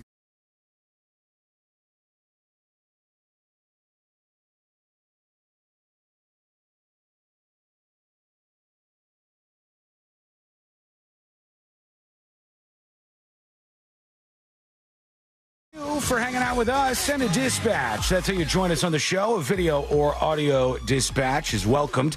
Send yours now at thenewsjunkie.com. Confession time, friends. All right, it's time for confession time. Go over to your phone. I know all three of us. Oh, I thought myself, you were confessing something. Sabrina and Celine. We're all confessing something, okay? Perfect. We're all confessing something. And slide on over to get an updated figure on your screen time on your phone on how much your daily average is. What's the average amount of time that you're on your phone each day? Because I want to compare it to this story that rocks my mind and blows my world. Where am I sliding on over to? I think you go to the left. You don't remember how to do it? You go to the left, and then you go down to the bottom, and then you'll see your screen time. Or you can search, I think, in settings. My daily average is 2 hours and 28 minutes. That's a lot of time, man. We're talking about today? Today, well, I mean, today we're too early on. Yesterday, it was 2 hours and 16 minutes. Sunday was 4 hours and 54 minutes. I was scrolling on Sunday. That's a lot. But my week average is 2 hours and 28 minutes that I spend on my phone just sitting there looking at all of this stuff. What are you guys looking at, Sabrina? Okay. A little bit less than yours. But all right. By the week. Congrats, first of all. Daily average. Did I say less? I meant way more. Oh. It is down 32% from last week. That's good. But daily average, so 3 hours and 42. 3 hours and 42 minutes for you. What about you, C-Lane? And we're going by week for daily average? Yeah. This week or last week? Oh, just go to the latest week, for God's sake. All right, last week's average. 5 hours and 5 minutes. Ah, dang. A day? Per day? That's the average. Wow. Now, okay. How much in creativity, though? That's a lot of creating, isn't it? Well, what's your top app when it says that, Celine? Because you could also see like where you're spending time, what you're watching and stuff. Last week's average. Top app, Instagram. All right. And then messages, Facebook, Reddit, New York Times Game, Solitaire Cash. He's scrolling, he's sending, he's gaming. That's what he's doing on his phone. I bring all this up because this story says 15% of children and teenagers, 15% of children and teenagers spend at least 9 hours a day on their phones. 9 hours. Now, if you take away the time that you're sleeping, what's the average person sleep for? 9 hours? You're supposed to sleep at 8 hours is the norm. 8 hours? Okay. If you take that out and you got a 16-hour day left, they're saying 9 hours of that 16 hours is spent on their phones. Only 7 hours a day are they not looking at their phones, these teenagers. School. Children and teenagers. Yeah, it might be. It's like literally they wake up, phone, school, phone, and the whole time they're focused on this. And they said the same children average 60 hours or more of streaming, doom scrolling, marathon watching, and interacting on social media. And they compare this to alcoholism. And I'll tell you, one of the reasons why this is no good. Alcoholism. Alcoholism is obviously worse in so many ways. Because physically and mentally, it does a number on your personality and your existence and you. But this is bad. This is really bad. And the biggest problem is that algorithms in 2020 serve you exactly what you want. And there's an issue with that. You might find out the things you want, the things you watch more, end up being something that's bad, that like starts shaping you. And it's not just like the for you stuff. It's what you stop on. If you're on TikTok or YouTube or X and you're scrolling, it's the thing that you stop on to spend time on. Then the algorithm goes, more of that, more of that, more of that, more of that. And you could find yourself, like, I remember I was scrolling through my phone and I saw some fight video, these two women fighting. And so I stop and I watch the women inside of McDonald's fighting each other and they're swinging at each other. And I watched the whole video and afterwards I go, okay. And I scroll on. Next thing you know, my entire algorithm is women fighting in fast food establishments. Yep. Okay? Sounds and now, about right. In my brain, I have to remind myself that this is not like life. Life isn't just every fast food place. There's women fighting in it and pulling out each other's thongs and pulling off their wigs. This is not an accurate reflection of reality. You hear that phone? Serve it up. I want to see what he's talking about. You want all the women fighting in the McDonald's? And the thongs. You have to stay on one video. Mine, I made, I guess, the mistake of seeing this cute, not collaboration, just multiple videos all at once of babies laughing. Yeah. At stupid stuff. Then you're getting babies laughing. All nonstop. the time. All the time. That becomes your whole feed. And then what you have to do is you have to have an algorithm brain. You have to go, oh, shoot, I'm now getting force-fed all this content of women fighting at McDonald's and pulling their thongs out. I want something different. And then when you see a new thing that you like, you have to stop on that and spend your time on it. The other day, I'm going through TikTok, and this is exactly how this works and how it morphs your kids' brains and makes them, side with whatever cause. Maybe it's like they go nuts on the Palestinian stuff. Maybe they go nuts on like MAGA stuff. Like whatever. They fall into these holes here and pitfalls. Whatever. They end up in these traps on the algorithm. And I was scrolling, and I saw a video on TikTok, and it was an emo band. And it was an emo band from like the early 2000s that I liked. I'm listening. And they were singing at a live performance. They're performing at this venue, and they're singing this song that I knew, and the whole crowd was singing along. And so I stopped and I watched it, and I go, man, that's a cool feeling. I remember all these bands. I remember all this stuff. It was nostalgic for a moment. And then when the video ended, I kept scrolling. Within 5 minutes, every scroll was an emo band from that time. Yep. Every scroll was another performance. Whoa. And so if you're starting on some bad thing, now your brain just gets filled with that, and they're spending 9 hours a day in that seed. I'm actively trying to avoid any spoilers for the Beyonce show now that the first concert has been had. Shouldn't have said that. I got some for you, too. Is it the fight? Because I already No, that. I'm not going to do it. I'm not spoiling things for you, but I just saw something. I sent a screenshot to the Beyonce group, the group that's going in July, and it was 12. Like it was post Beyonce ad Beyonce, where I'm like, Instagram, what are you doing to me right now? Right. Yeah. I'm not going to use Instagram anymore, I guess. Well, what we have to do is you have to keep scrolling quickly by those ones and then find the new thing and then readjust your algorithm, and then they give you the slop again over and over and over again. What Did you guys see if you scroll down from your screen time, they count the number of times you pick up your phone? Yeah, I don't like that. Oh. Mine is bad. How many pickups do you have for yesterday? Is this daily average of time that times that I pick up my phone is 116. I don't know where to find that. Mine's 117. Oh, you got me. I think you got to go the previous week to get the full number because it's still averaging in today, and that's throwing it down. My last week's average is 133. Mine was higher too. Oh gosh. Total pickups 465 times, and on average, I pick up my phone 116 times a day. That's way too much. It's crazy. You pick it up, you stare at the screen, and they force feed this stuff that they know you want to see. You told them you wanted to see it, and it's like political fight, whatever it is. Yeah, but the slop phone goes down. doesn't do that. The apps do that. The algorithms do that. The algorithms on the apps. Yes, I agree. So we're not disagreeing on this. Are insane. What are they? It was my birthday last week. I understand your excuse. You've said it twice now. 1,075. No way. Total pickups? For the week? Yeah. That's a lot. Here's the question. It says below that your pickups often occur after which app? Or the first app that you use after pickup. Yeah. Messages. Yeah. So text messages. So you were getting text messages about stuff. And you the pick up second the one, app. clock. And a lot of really? alarms. Yep. Oh, your alarm being set. You pick up your phone. You look at your phone.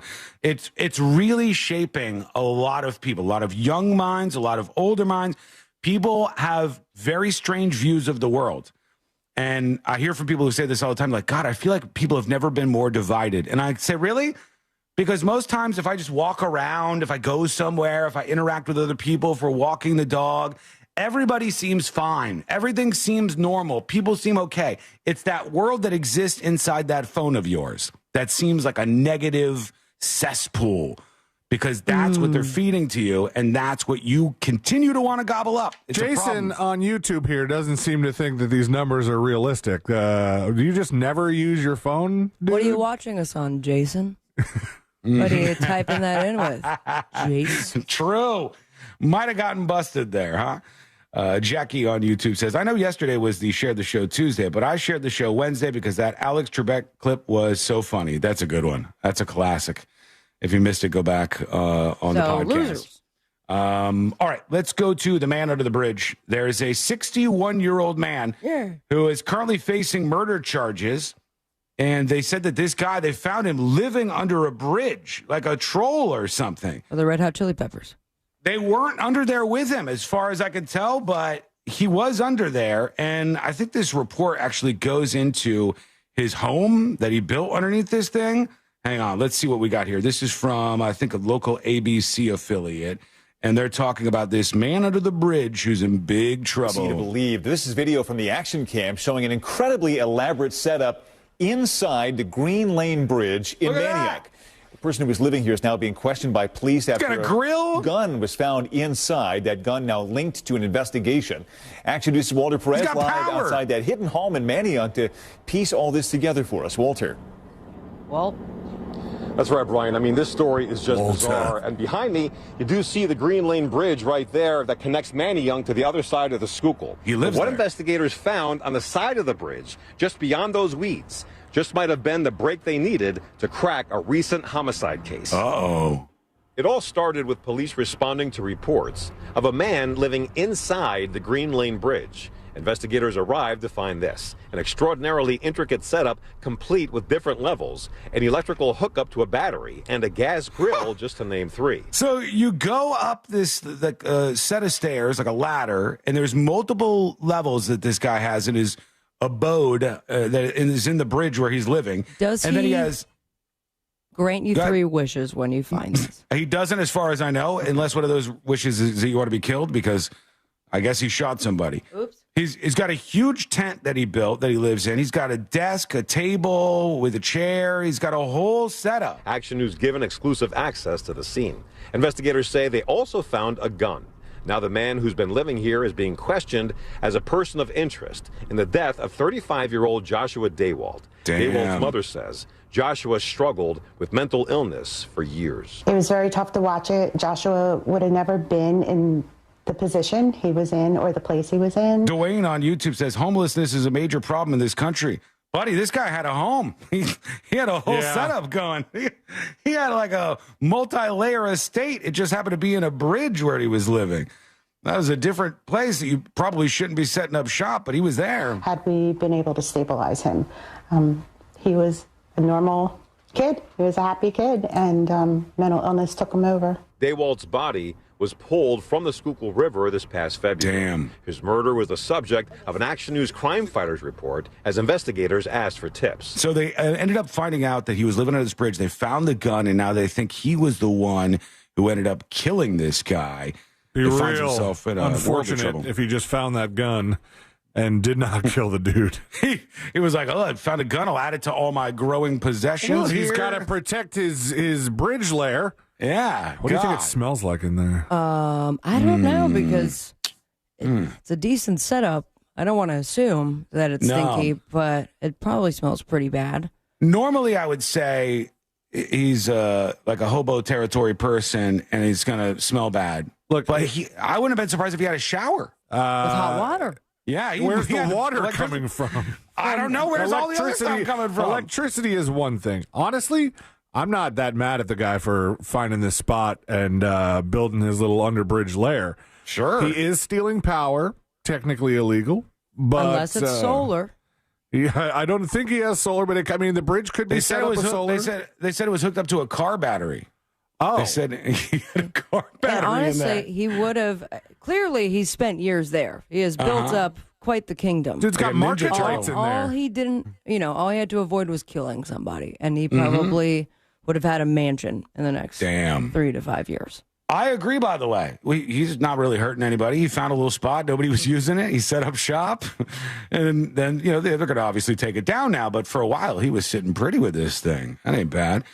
And probably had that gun, like C-Lane said, you got to defend what you got because all the other people are going to want that. Yeah, what if homeboy that washed up in the river was trying to take the guy's bridge lair?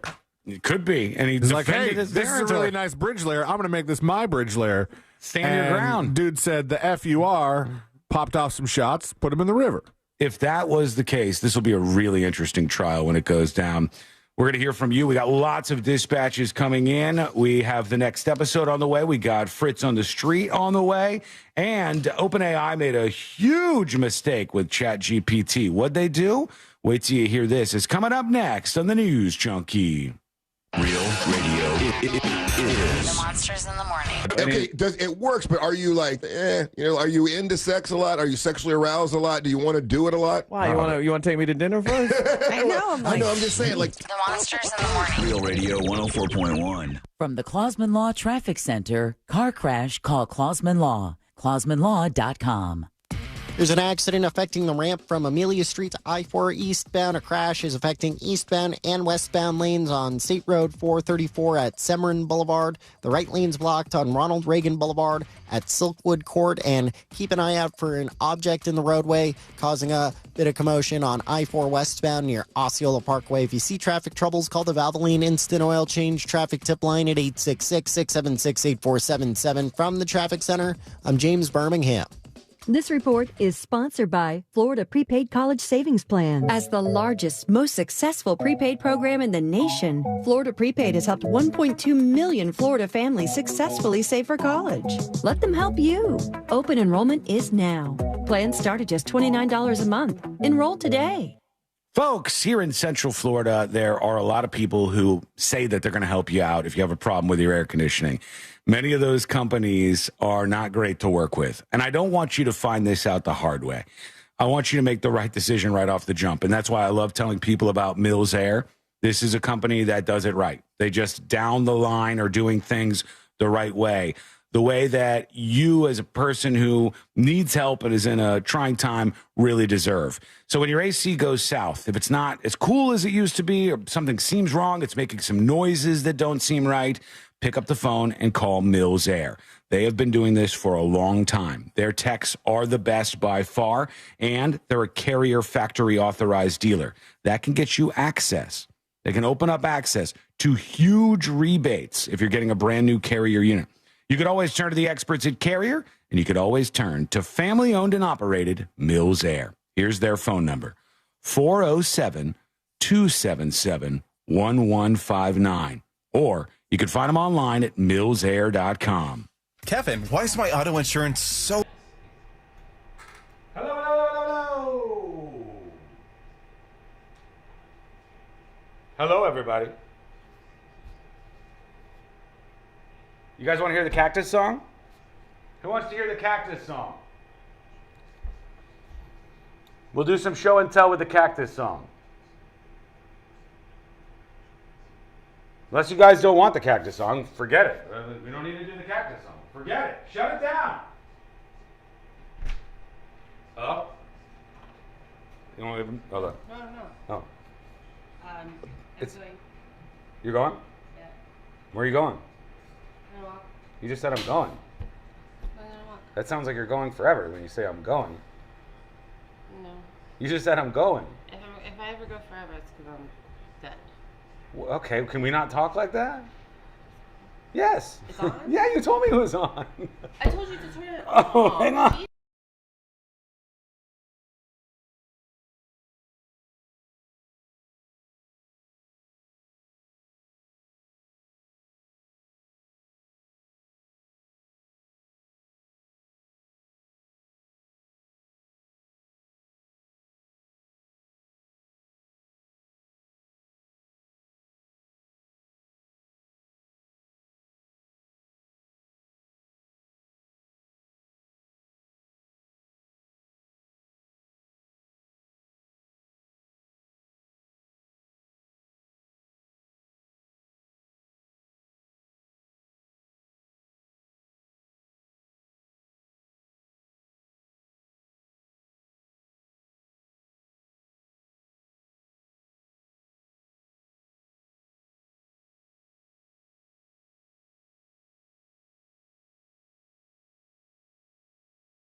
Sorry about that, folks. I'm back.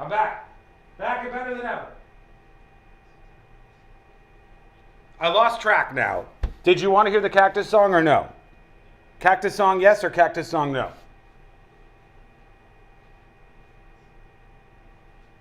We're running out of time now. It's too late. I was going to do the Cactus song. But now we're coming back. Opportunity missed. Plus, Courtney told me to turn the microphone off, and I thought that she said no, like leave the microphone on, it's fine. And then she didn't want the microphone to be on. And then you should have heard the thing she said, folks. We're coming back.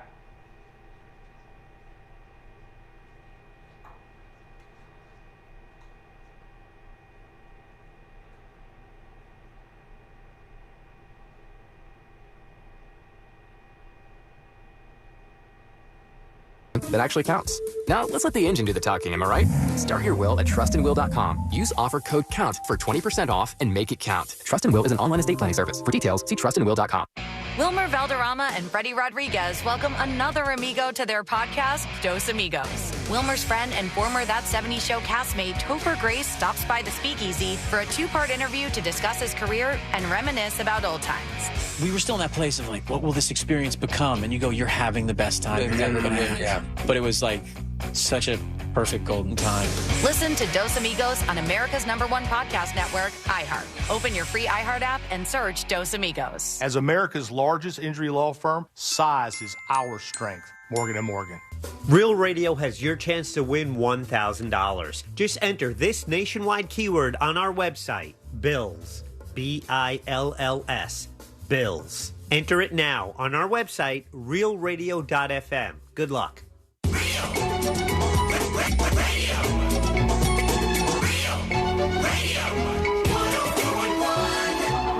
Send him your tips and your deepest, darkest secrets. Email tips at the...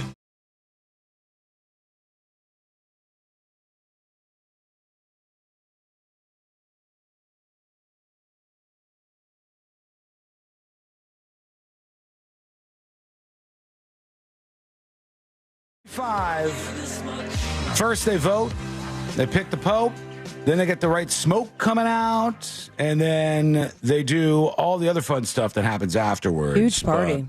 I think they said DJ Khaled was going to open up for the new Pope pick. You know what my favorite part of Pope Watch is, with everything getting geared up for the new Pope? My favorite part is the Pope has to do something very stressful once selected by all the cardinals and stuff. And the new Catholic representative and the Pope is going to be picked. They have to do something very stressful. They have to pick their Pope name, because your name that you have, that's not going to be what the world calls you moving forward. So, like, you've been Christopher Lane your whole life. Yeah. And everybody, well, this is a bad example with you because most people call you C-Lane, or a lot of people call you C-Lane. But you've been who you are your whole life. And then you pick your Pope name, and that's the one that gets world famous. That's the one, like Pope Francis's name is not Francis. I don't want to shock you, but yeah, that's the Pope name that he picked. You got to make sure it's a cool one. And you got to make sure it like has long-lasting potential, I think, that people will remember it. Like, who's the meatball guy? What's the one dude? The Pizza Balla? Pizza Balla? Like, that's a good one. Pope Pizza Balla would be something that the world would know like that. You would instantly lock into this and remember it. Would want mine to be a play on words. Mm-hmm. Like almost a tongue twister. Like Peter Piper. Pope Peter Piper. If you did that, though, Pick the Pope of Pepper. it would be memorable. People would go, "What? Do you remember the Pope?" And they go, "I remember that one with the name that was like a tongue twister," and everybody tried to say it and get it right. And he had boobs. Then you go, "I also remember Pope Francis before that." And then who was before that? Anybody know? Pope John Paul II. Oh, damn. Ratzi the Nazi. The only reason you know that is because that little rhyming scheme for that part. Ratzenberger. Because they'll forget about you. If your Pope name isn't cool, you got to have a cool one. There's lots of people throwing their hats into the ring. Let's see who's going to be the next Pope. Let's listen in. As Pope? I'd like to be Pope. That would be my number one choice. No, I don't know. I have no preference. I must say we have a cardinal that happens to be out of a place called New York who's very good. He said, I'd like to be Pope. I'd very much like to be Pope. Then he's screwing around. He says, he doesn't have a favorite. It's weird what they want him to weigh in on. Like, Trump, who do you want to be the next Pope? Who cares? He doesn't get a vote in that. He's not. No, we don't even know what the discussions are like. Remember, they locked him in that room. No, and even though I've been demanding this, they don't let regular people vote on this. They don't let people do an American Idol style Pope vote thing. They could do one of those rock hall things and just have the fan Pope vote. We get one. Yeah, that only counts for one. Now we're talking. Yeah, that's about where we're at right now. Just one less than that. Well, air traffic control and air travel has been a bit of a nightmare in the last couple of days. Prepare yourself accordingly. One of the stories I saw was about Newark Liberty Airport, and the Newark Airport was way slow yesterday, I think. It was taking people, and tell me how much this would put your anger meter up. It was taking people after their flights landed and their planes were at Newark 8 hours to get their baggage. Ooh. 8 hours to get your baggage. Unacceptable. This is why I like to fly waiting that long? Just a carry-on. They had to. People who were there, they're just waiting 8 hours. People were waiting 12 hours on the tarmac. Travelers delayed for days, they said. And it's just slow going. This is ABC 7. Stefan. Well, Bill, there were travelers who landed here at 3 in the morning and were still waiting for their bags this afternoon. Damn. It was an absolute meltdown here at Newark Liberty, and experts are warning, be prepared for this to keep happening. Great. All right. Newark Liberty International Airport yesterday and this morning was where dreams were crushed, hopes were dashed, and chaos thrived. It was just madness here. Everybody was here at 3 a.m. On Monday morning, and we're like, what is going on? Spent, I don't know, about 12 hours just into the plane waiting for actually nothing. And I didn't even know if you could do that. You said they spent 12 hours sitting on the plane waiting? I thought there was limits that they passed on that. They're supposed to be. The pilots. No, they could only have the passengers on the tarmac for so long. Remember, I don't know if there was a lawsuit or the government made a move and said you can only put people on the plane and hold them for this amount of time. There was supposed to be some method of after a certain point you have to go back. Yeah, which makes sense. I want them to have those kind of limits. They should, because otherwise they just sit you on the tarmac. They go, folks, just remain calm. Having some issues here at the airport. It'll be about 8 hours, and then finally you get to go somewhere. Then you're waiting another 8 hours for your luggage at the airport. Nightmare fuel. Would this be a worse outcome than just having them cancel flights? It seems like they are overworked or they're overscheduled right now. Mm-hmm. If you're having people wait 8 hours for luggage or wait 12 hours to get off the tarmac, couldn't we have just canceled a handful of flights and taken that social hit, taken that PR hit rather than this thing? Because this thing seems worse. Personally, Celine, I would much rather have a flight canceled than dragged out that long. I would just going on the flight and then being delayed and being on the tarmac and waiting for your luggage. I would rather go, Sean, come back in a day. Come back in a day, and we'll have this buttoned up, and you could do what we promised. You can get on the plane, you fly to your destination. I'd way rather have that. Like, I feel like it's a little bit like this, and tell me if you're this kind of driver. If you are on your way somewhere, and you could see that there is a huge backup the normal way that you would go, and you could take another route that might take the same amount of time, but at least you're moving, would you rather take the other route because you're just moving? I mean, it might even take a little more time, but you just feels better because you feel like you're getting something done rather than just sitting in gridlock. I'm a weird person to ask this, Elaine, because I absolutely would love to go somewhere where I'm just moving and I'm getting to my destination, even if I'm going slow. But I don't know where anything is, so I can't do it. So I get stuck. In this hypothetical, you could use like Waze or something. Then I do it immediately. You could just get off the highway, and then anytime your GPS says get back on, you go, no, I'm gonna take this other route, or you tap the other route on your app and go, like, I'm that way. I go, hey, same. I know where I'm going. If it takes me a little bit longer, or if it's the same amount of time, but I'm moving, I'd rather do that. True. As long as I'm moving, I'm okay. I won't get too angry. I won't get upset. But as soon as I stop moving, I hate it. Feel it. I hate boiling it. inside of me. I get mad. And I don't mind waiting for things. So if we go somewhere and it's really busy and all the staff, Courtney's the same way. If all the staff is working hard and they're kicking ass and they're trying to get everybody served, but it takes a little while and you have to sit there and wait, I'm fine. I don't care. It's okay. I get it. I'm a human. I'll wait like every other human here. So everybody's doing their job. But if they're not, what's causing this? We'll go a little deeper into that later on in the show. We'll pause there. When we come back, the next episode with Sabrina. What's coming up on the next episode? What's coming up on the next episode? Metallica announced an expanded reissue of their album Load, which includes what many would call a giant load of unreleased tracks. Lil Xan goes Big Xan on a fan at a recent show by bonking him in the head with a microphone, thus getting rid of all of his anxiety. Plus, a story has surfaced about a potential collab between Michael Jackson and Freddie Mercury that never happened because of one thing that rhymes with drama and pajamas. All that and so much more coming up on the next episode. I'll pay off that ChatGPT story eventually, too, I promise. All of that. Fritz on the Street, the next episode. We're busy here, all right? And it's coming up on the next episode. Coming up tonight on Real Radio at 7, it's a corporate time with Tom and Dan, brought to you by Gringos Locos and Modern Plumbing Industries. At 8 p.m., it's Good Sauce with Ross and Joel. At 9, it's Real Laughs, followed by Real Music Weekends at 10 on Real Radio 104.1 and on your free iHeartRadio app. I'm Fox 35 Storm Team meteorologist Jessica Dobson with a check of your forecast. And for Central Florida today, it is going to be another hot day, but overall seasonable with a high of around 87 degrees. We'll see a good amount of sunshine as opposed to yesterday, where we did have a couple of clouds and showers, but today's looking mostly dry. In fact, the rest of the work week will be dry with temperatures heating up. We will see, though, increasing rain chances, especially by Saturday night and into Sunday. These will linger into the start of the new work week. From the Fox 35 Storm Team, I'm meteorologist Jessica Dobson. This report is sponsored by Blindster.com. Looking for affordable blinds, shades, or shutters? Hello. Skull Mike Squad. The next episode coming up in just a matter of minutes. Fritz on the Street after that. Who knows what else is going to go down today?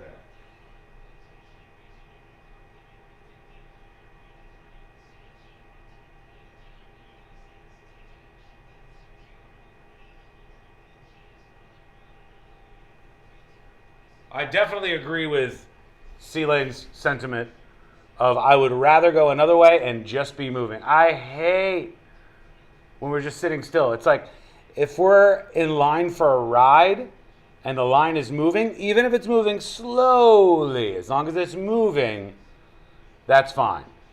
When it stops and people start like sitting down and stuff, irritation level's high.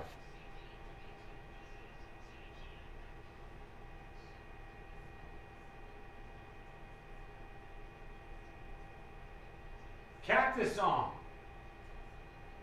Do you guys want to hear the cactus song?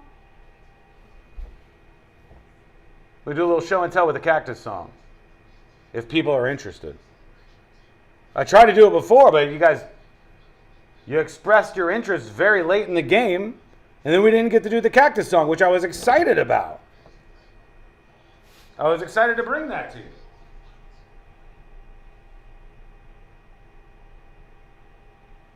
I'm having a hard time telling if you guys want this or if you don't want this. OMFG.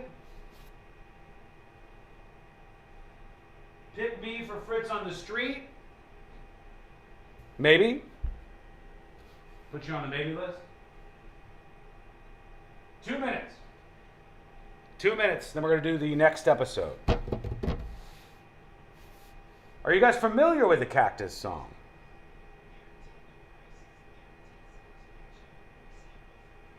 I was going to stretch this out for like 2 or 3 breaks and just see how angry I could get everybody. Hang on. Oh, we got just enough time.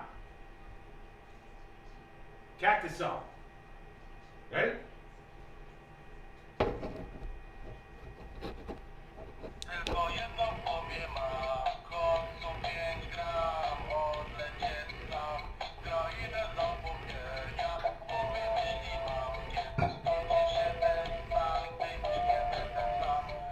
Yeah. It's moving.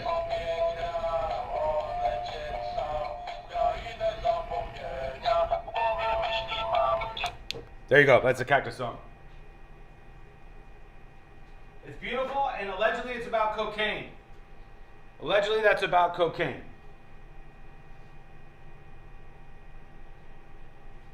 Okay, folks. Here we go. We're coming back.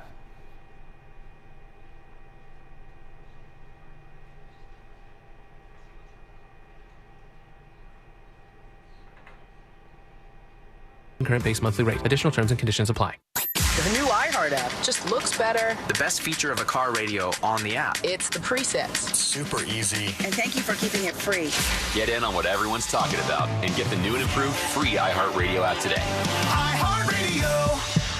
Attorney Joe Cordell. Divorce changes your life and your children's lives. Whether that change is good or bad depends to a great extent upon the attorney you choose. So interview more than one attorney and ask about experience, specifically trial experience. And oh, by the way, be sure to include Cordell & Cordell in those interviews. Schedule an appointment with one of Cordell & Cordell's Orlando area attorneys. Joseph Cordell, licensed in Missouri and Illinois only. CordellCordell.com. Office in Orlando. Lisa Cargis, Florida resident partner. Announcer is not a licensed attorney.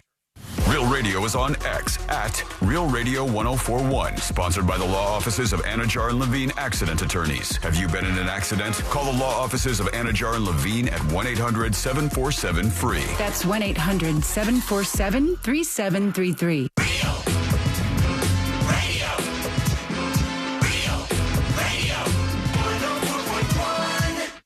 Where common sense meets complete nonsense. This is the News Junkie.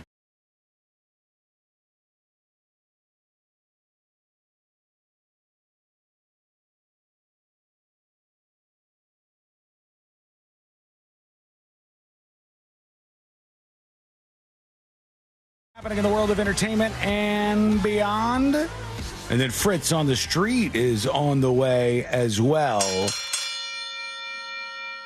Uh-oh.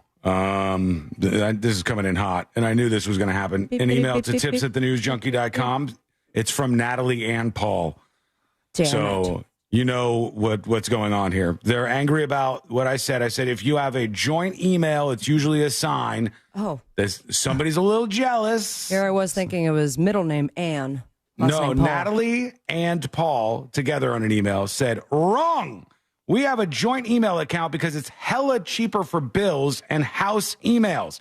Not because of infidelity. Signed Paul and Natalie. I can vouch for those two. I've known them since my intern days. Yeah. And I do believe that they have had that combined email for quite some time, and they've been happily married. How is it cheaper for bills? That was my question.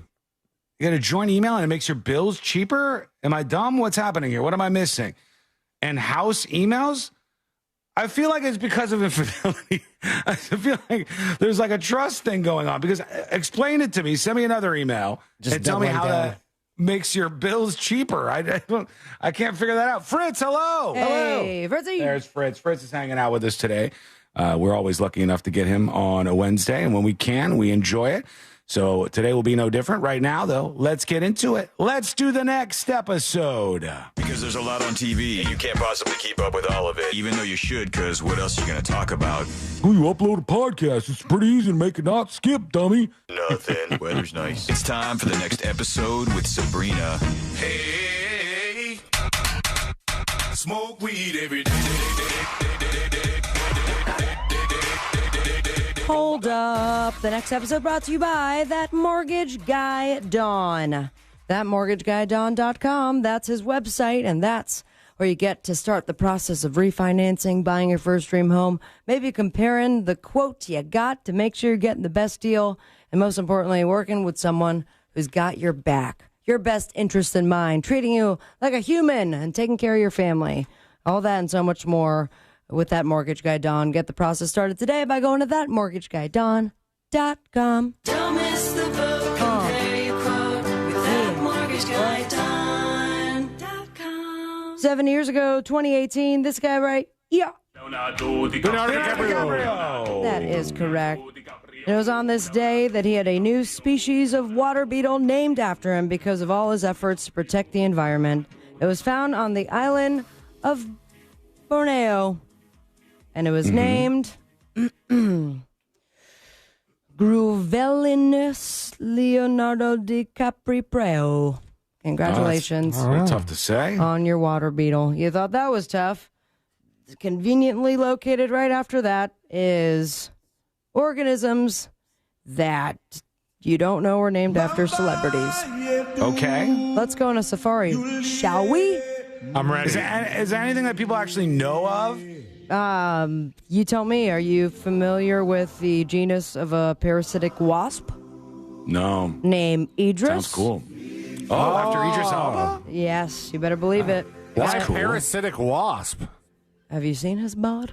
Because it's kind of badass, I guess. Yeah, a guy got the opportunity to name one species, and he said he couldn't resist adding the Elba to it. Idris Elba. Got a wasp's name after him. We have a gaga bug, or a fern, actually, to be exact.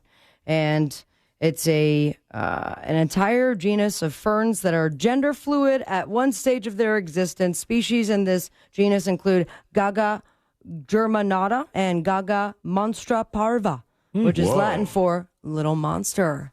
Oh, that's a little fern. Am I crazy and narcissistic here? Yes. What? I would name, if I had the honor of getting to name a creature, an animal that has been discovered, I would name it after either myself or my family, like my mom or something. Why not? You're the one doing all the research. I would never think I'm going to name it after Idris Elba.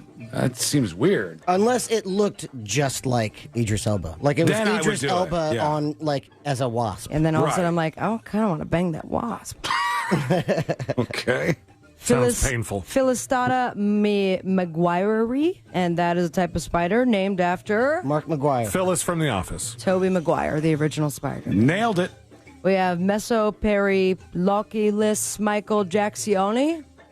What do you Michael think? Jackson. That is correct. Nailed it. It's a fossilized hermit crab that lived 100 million years ago, just like Michael Jackson. Mm-hmm. It was discovered June 25th, 2009, the day Michael died. And speaking of things that happened while Michael was alive, a little tidbit coming out that Freddie Mercury got together with Michael Jackson for sex. No. JK, nope, it was for collaboration. 1983 to work on new music together, but it all came to a quick end because of Michael's pet monkey.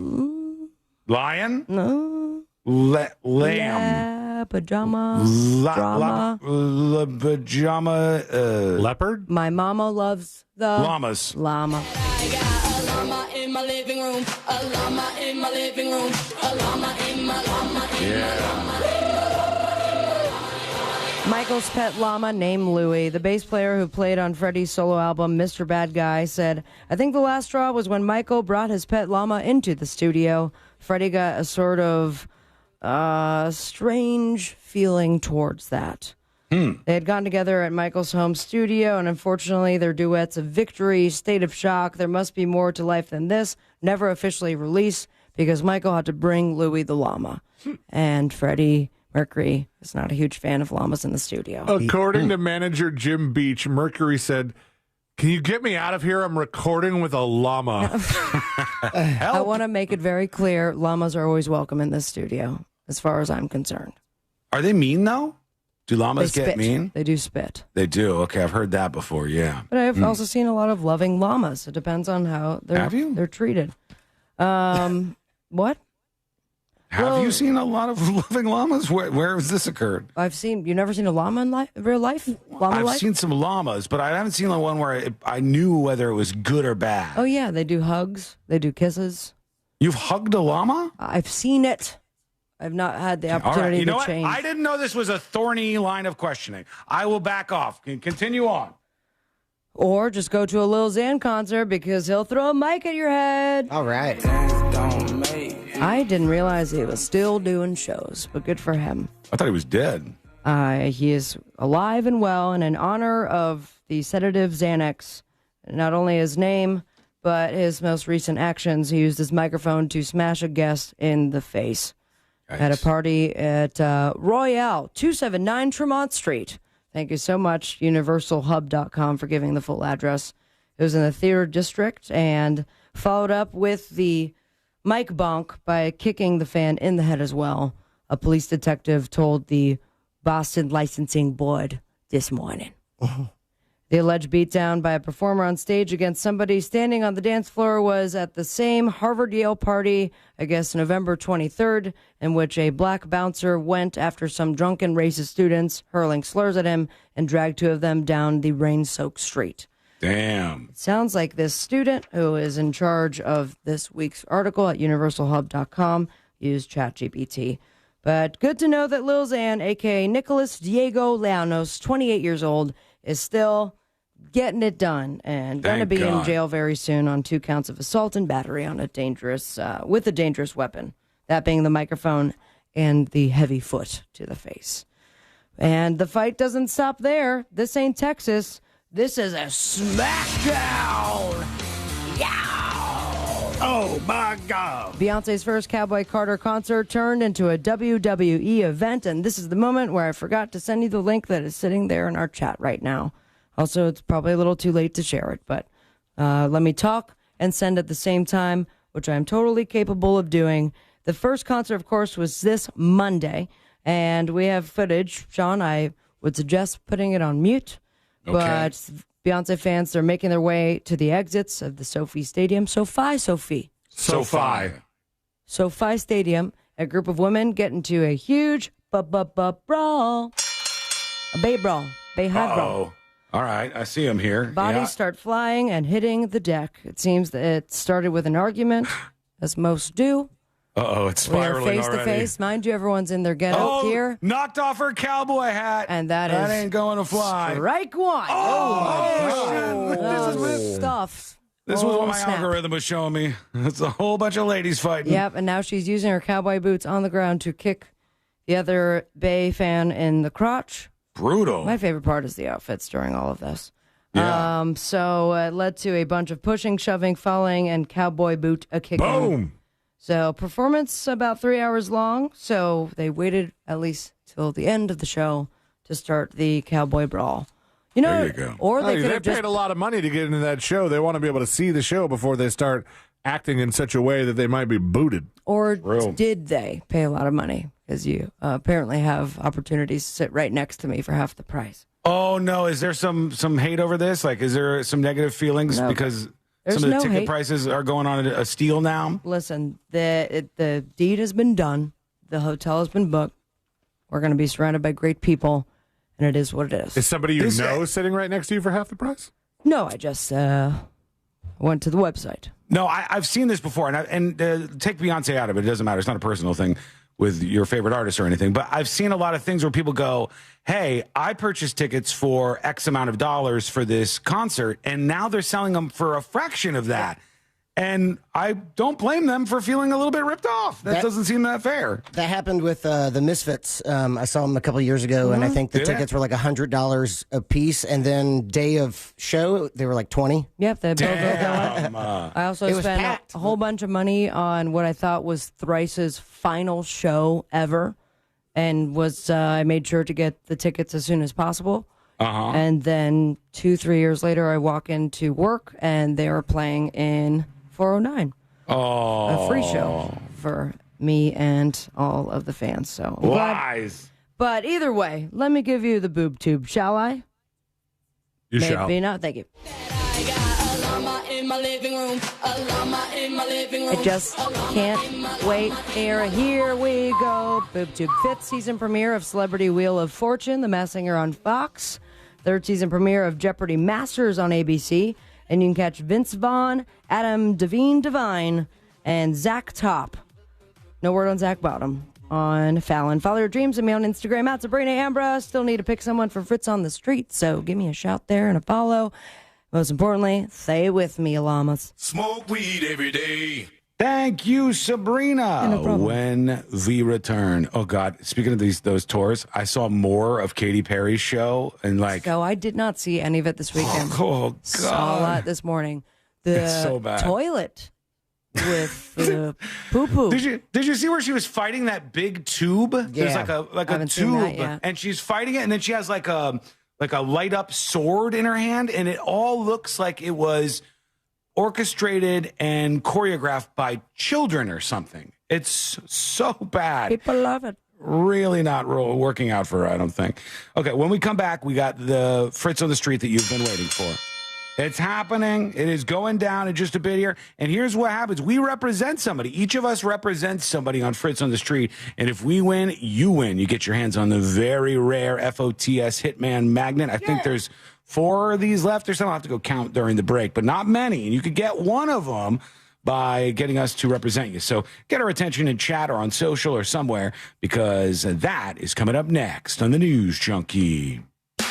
Join the Jim Colbert Show for Boozy Brunch, Sunday, May 4th. Details at realradio.fm/430. Hello.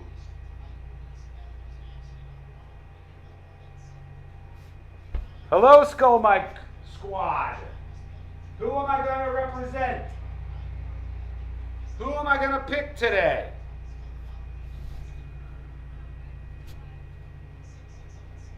First things first. Am I going to pick from Twitch or YouTube? Twitch or YouTube?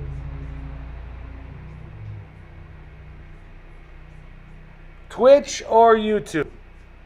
Now, I'm partial to saying Twitch here because I feel like I've picked a lot of YouTube, and chatter of the day is usually YouTube, and YouTube gets to shine, even though sometimes we've had only Twitch comments coming through, and that smaller platform has had to do all the heavy lifting. So does that mean Twitch should get the pick?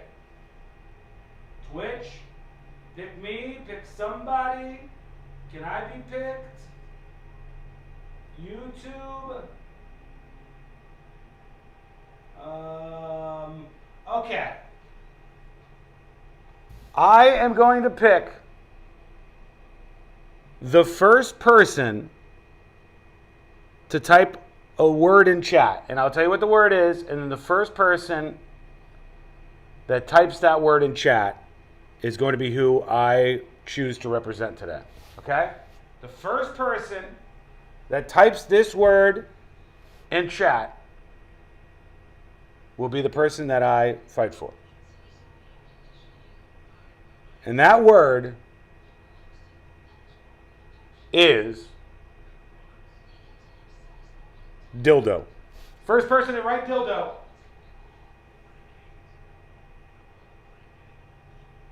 Dispatch Dan gets it in.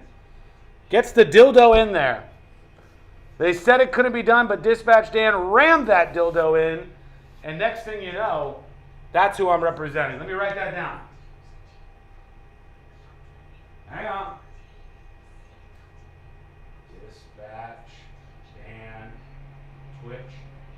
I have to tell you, Mavis Beacon will be proud. Mavis Beacon would be absolutely thrilled with how fast you were able to do that. Many people couldn't do it.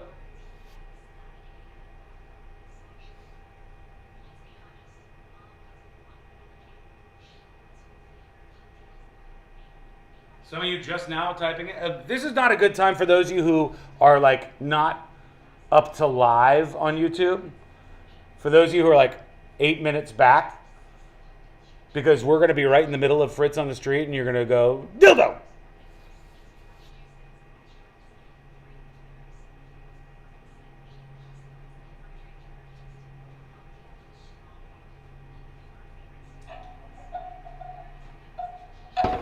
Cactus song. Yeah. Yeah.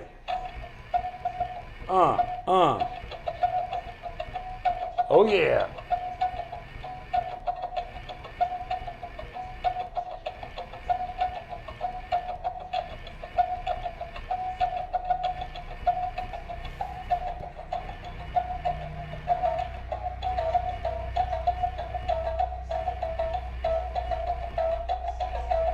Jam on it.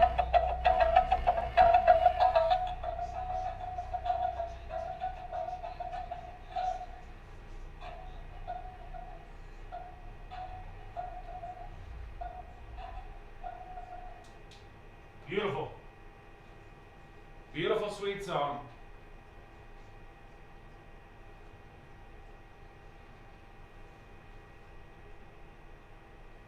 The Cactus song has words. It depends on which one it starts playing. One is a Polish song, I believe. You can look up Cactus Toy Cocaine Song, and you'll see the news story that came from. But they wanted like sales of them because they put this song, and I think it was a Polish song. I might have that wrong, but I think it was a Polish song about cocaine, and they put it on the cactus on accident. 2 minutes. Jacob says, I still haven't received my magnet from when Sean won a couple of weeks ago. Jacob, email me again with your name and address and tell me what it is, and I'll send that out because it should have been sent. I'm not sure if you followed up and emailed me. Some people think I magically have their addresses. I do not.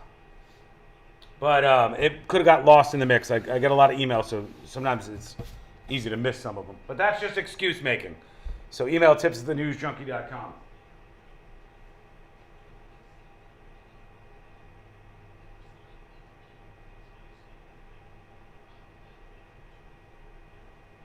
Okay, here we go. We're coming back in just a bit. Dispatch Dan, we're going to need all the good luck in the world here.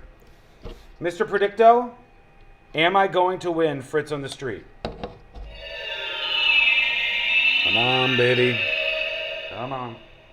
It is a certainty. Hell yeah. Hell yeah. Predicto says I'm going to win. Let's see how this goes. We're coming back.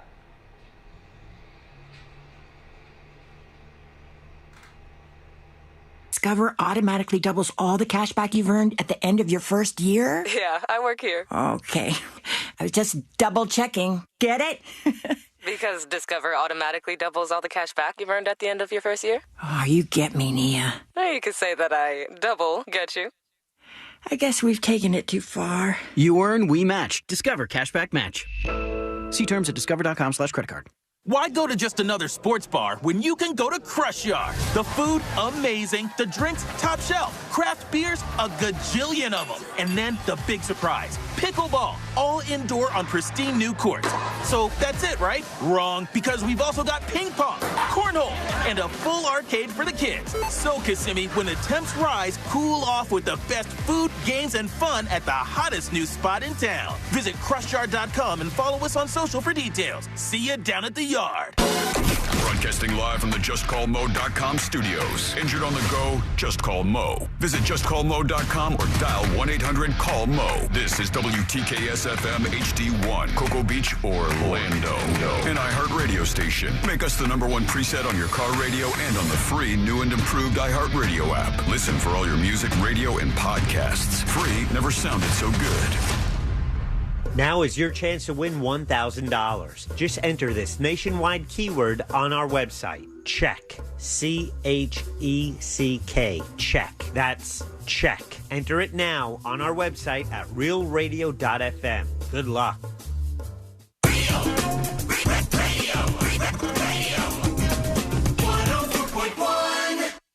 The kind of crew who types the word functioning in bold, italic, and underline.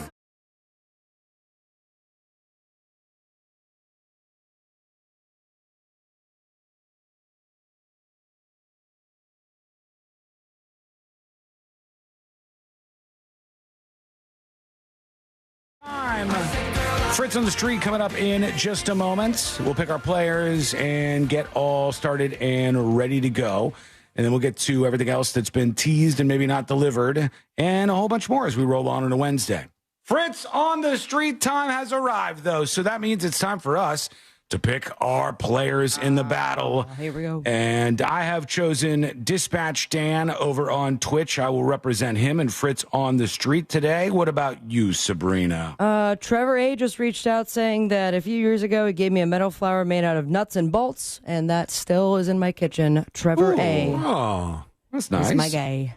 All right. What about you, C-Lane? I have picked Scully from the texting service. Scully from the texting service. Scully. And that gets us all lined up and ready to go. Now the most important question of the day. Fritz, are you ready? Oh, yeah. Here we go. Let's do Fritz on the Streets. Now it's time for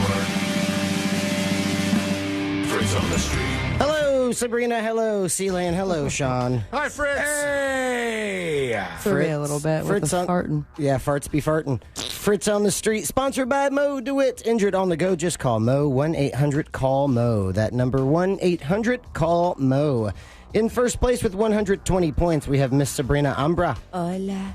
In second place, 5 points removed with 115 points, Mr. Christopher Lane. And in third place, 9 points removed from Sabrina with 111 points, Mr. Sean Wasson. So all right. 120, 115, 111. You know the deal. I go to the bar, so you don't have to. I ask 8 questions for current event and 4 general knowledge trivia questions. They have to answer it. You have to guess how many got it right, and hilarity ensues now, sometimes. You had to do this a little bit earlier at Cavo's yesterday on account of basketball. Yes, so I think originally said 6:30 because I thought that's what Marky said to me at Sabrina's birthday party. Damn it, Marky. You know, because, you know, the liquor was flowing. Then he said 7 o'clock because the game is at 8:30. It usually takes about 2 hours to do the game. But That's a lot of math. So the third round last night started at 8 o'clock, and I just go, oh boy, here we go, speed round. Damn. And it was a little stressful because people started coming in. They did very well. There were 12 teams. It was packed. Good. All right. Yeah. Awesome. So without further ado, if you think you know it, chime in for that bonus point, and away we go. Question number 1 goes like this. Recently, at least 70 were killed when improperly stored chemicals exploded in a port on the Strait of Hormuz in which West Asian country? Sabrina. Thailand. That is incorrect. C-Lane. C-Lane. India. That is incorrect. Strait of Hormuz I've heard of before. I thought he said Street of Hormuz, so I was just nowhere near. Flag on the field. Straight homos. Jeez.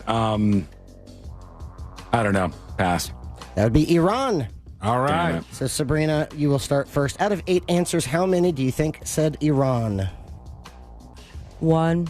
1. 0. 0 for C-Lane. 2. And 2 for Sean. Question number 1 with answers of 0, 1, and 2. Let's see who is recently. At least 70 were killed when improperly stored chemicals exploded in a port on the Strait of Hormuz in which West Asian country? Iran. Wow. Iran? Iran. Pakistan. West Asian country. India. Iran. Saudi Arabia. Indonesia. That would be 4. Damn. So no points awarded on that one. Okay, noted. Question 2 out of 8. What is the name for the tiny blood vessels that branch off from arteries? Sean. Capillaries? That is correct. Yes. The tiny blood vessels that branch off from arteries and veins. Sean, out of 8 answers, how many do you think said capillaries? 7. 4. 4 for C-Lane. 5. And 5 for Sabrina. Question 2 with answers of 4, 5, and 7. Ding, ding, ding, ding, ding, ding. Somebody knows their blood, baby. What is the name for the tiny blood vessels that branch off from arteries and veins? Capillaries. Capillaries. Capillaries? Capillaries. Capillaries? Capillaries. Capillaries. I don't know. Pass. That would be 7. Yes. So Sean is hitting a 3-pointer on that one. And that starts the scoring of the day. Wahoo. Question 3. Judge Hannah Dugan was charged with 2 federal counts on allegations of trying to help an undocumented immigrant in which U.S. state? Sabrina. That would be in New York. That is incorrect. C-Lane. C-Lane. Florida? That is incorrect. No. Sean. Was it Minnesota? That is incorrect. That would be Wisconsin. Sean, you got question 2 right. We will start with you. Out of 8 answers, how many do you think said Wisconsin? With 3. love. 3. 2. 2 for Sabrina. 3. And 3 for C-Lane. Question 3 with answers of 2 and 3. Ding, ding, ding, ding, ding, ding. Someone knows their judges. Judge Hannah Dugan was charged with 2 federal counts on allegations of trying to help an undocumented immigrant in which U.S. state? Utah. I'm going to say California. Wisconsin. Wisconsin. Minnesota. Texas. Minnesota. That would be 3. So Sean and C-Lane picking up 2 points, and Sabrina with your guess of 2 picking up 1 point. Okay. And just like that, we're at question 4. That's the halfway point. After question 4, I'll tell you who is leading on the day. Question 4 is about music. Comedy band Tenacious D took its name from what sportscaster's catchphrase for good defense? Man, that's... you had me at sportscast. Sean. I believe the answer to this question, Roddy. C-Lane. That is incorrect. C-Lane. John Madden. That is incorrect.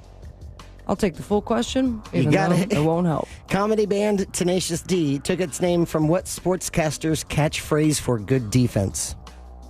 That would be freaking one of my favorites.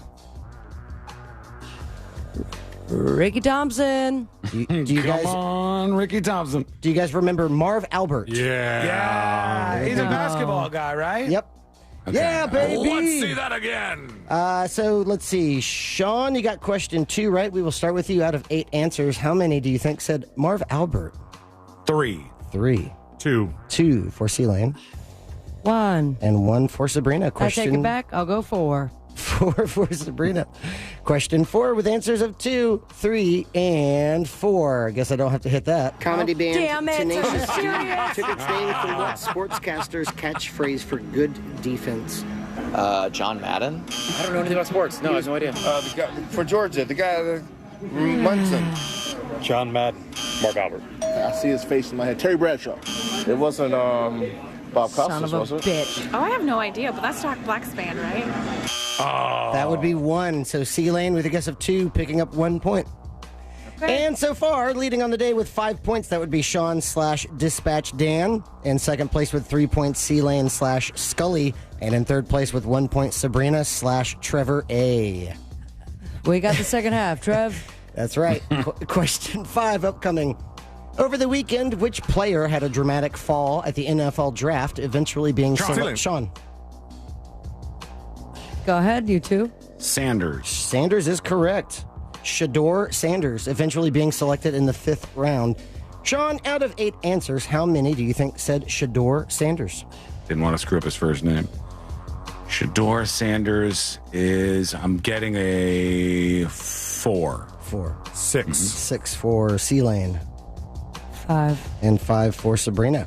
Question 5 with answers of 4, 5, and 6. Over the weekend, which player had a dramatic Killing it, fall at guys. the NFL Killing it. draft, eventually being selected in the 5th round? Shador Sanders. The last name Sanders. Shadir Sanders. Sanders. I have no idea. Shador Sanders. Sanders. Shador Sanders. That would be 7. So damn. C-Lane with a guess of 6, picking up 1 point. Nice. 1 point. Question 6 now. Three questions remaining. What modern-day U.S. state was inhabited by the Calusa Indians? Sabrina. That would be the Calusas. That would be California. is incorrect. Okay. What modern-day U.S. state was inhabited by the Calusa Indians? Can you use it in a sentence? The Calusa Indians inhabited this state. All right, that helps. Sean. Michigan. That is incorrect. C-Lane. Georgia? It's Florida. I literally said the Calusa Indians inhabited this state. Sean, you got question 5 that was right. a trick question. We will start with you. Out of 8 trick sentence. Out of 8 answers, how many do you think said Florida? The Calusas were badass, man. A badass, man. Son of a bitch. Badass. 5. 2. 2 for C-Lane. 6. And 6 for Sabrina. Question 6 with answers of 2, 5, and 6. Who knows they're Indians or Native Americans? What modern-day U.S. state was inhabited by the Calusa Indians? Alaska? Think of south. Florida? I don't know. Pass. Oklahoma. Hawaii. Alabama. Alaska. Montana. That would be 1. Damn. 1. So C-Lane with a guess of 2, picking up 1 point. Trevor, I take back what I said earlier. We've got two questions remaining, and question 7 goes like this: last week, which disgraced former U.S. representative was sentenced to Sean. George Santos. George Santos is correct. Was sentenced to 7 years in prison for a federal fraud conviction. That rounds out that question. Sean, out of 8 answers, how many do you think said George Santos? 6. 4 for C-Lane. 7. And 7 for Sabrina. Question 7 with answers of 4, 6, and 7. Ding, ding, ding, ding, ding, ding. Someone is picking up those 2 points. Last week, which disgraced former U.S. representative was sentenced to 7 years in prison for a federal fraud conviction? George Santos. George Santos. Oh, the liar. George Santos. Oh, I saw that. George Santos? Or George Santos. George Santos. Santos. No idea. Yes. That would be 7. So Sabrina's picking up 2 Thanks, points on that Georgie. one. And Sean, with your guess of 6, picking up 1 point. We move on to question 8. But before we do, let's take a look at the leaderboard. In first place with 8 points, we have Sean/Dispatch Dan in a commanding lead.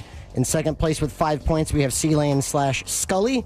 And in third place with 3 points, we have Sabrina/Trevor A. Just happy to be here. All right, it's on. This is the very last question, and this could change a lot of things. Question 8. Awkward there. Well, there's a lot on the line, Sean. I know. I agree. I'm on the edge of my seat. Question 8. What is the capital of Syria? C-Lane. C-Lane. Syria. Good old Syria. Was Sounds like capital of cereal. Syria. No, stop, Siri. No. It's trying to react to my voice. Capital of Syria is Yemen. That is incorrect. Sean. That's another country. Damascus. Sean of a bitch. has now tied for first place. That is correct. Yes. Sean, out of 8 answers, how many do you think said Damascus? 4. 4. I don't know. My heart's 1. beating very 1 fast. for C-Lane. Damascus. I'm going to go I'm going to go 1. And 1 for Sabrina. Question 8 with answers of 1 and 4. Celine has also tied. It's 120 all around. Oh, great. That's awesome. What? Thanks a lot, Trevor. That is awesome. All right, here it is. What is the capital of Syria? No. Damascus. Syria City. Syria City. Yeah, I don't know. Pass. Lebanon? I don't know that one. Pass. That one I do not know. Oh, I don't know. Damascus. That would be 2. So Sabrina and C-Lane with your guesses of 1, picking up 1 point each. And that means leading on the day and winning with 9 points. Sean/Dispatch Dan. In second place with 6 points, C-Lane/Scully. And in third place with 4 points, Sabrina/Trevor A. That means in first place. And still leading with 124 points, Sabrina Ambra.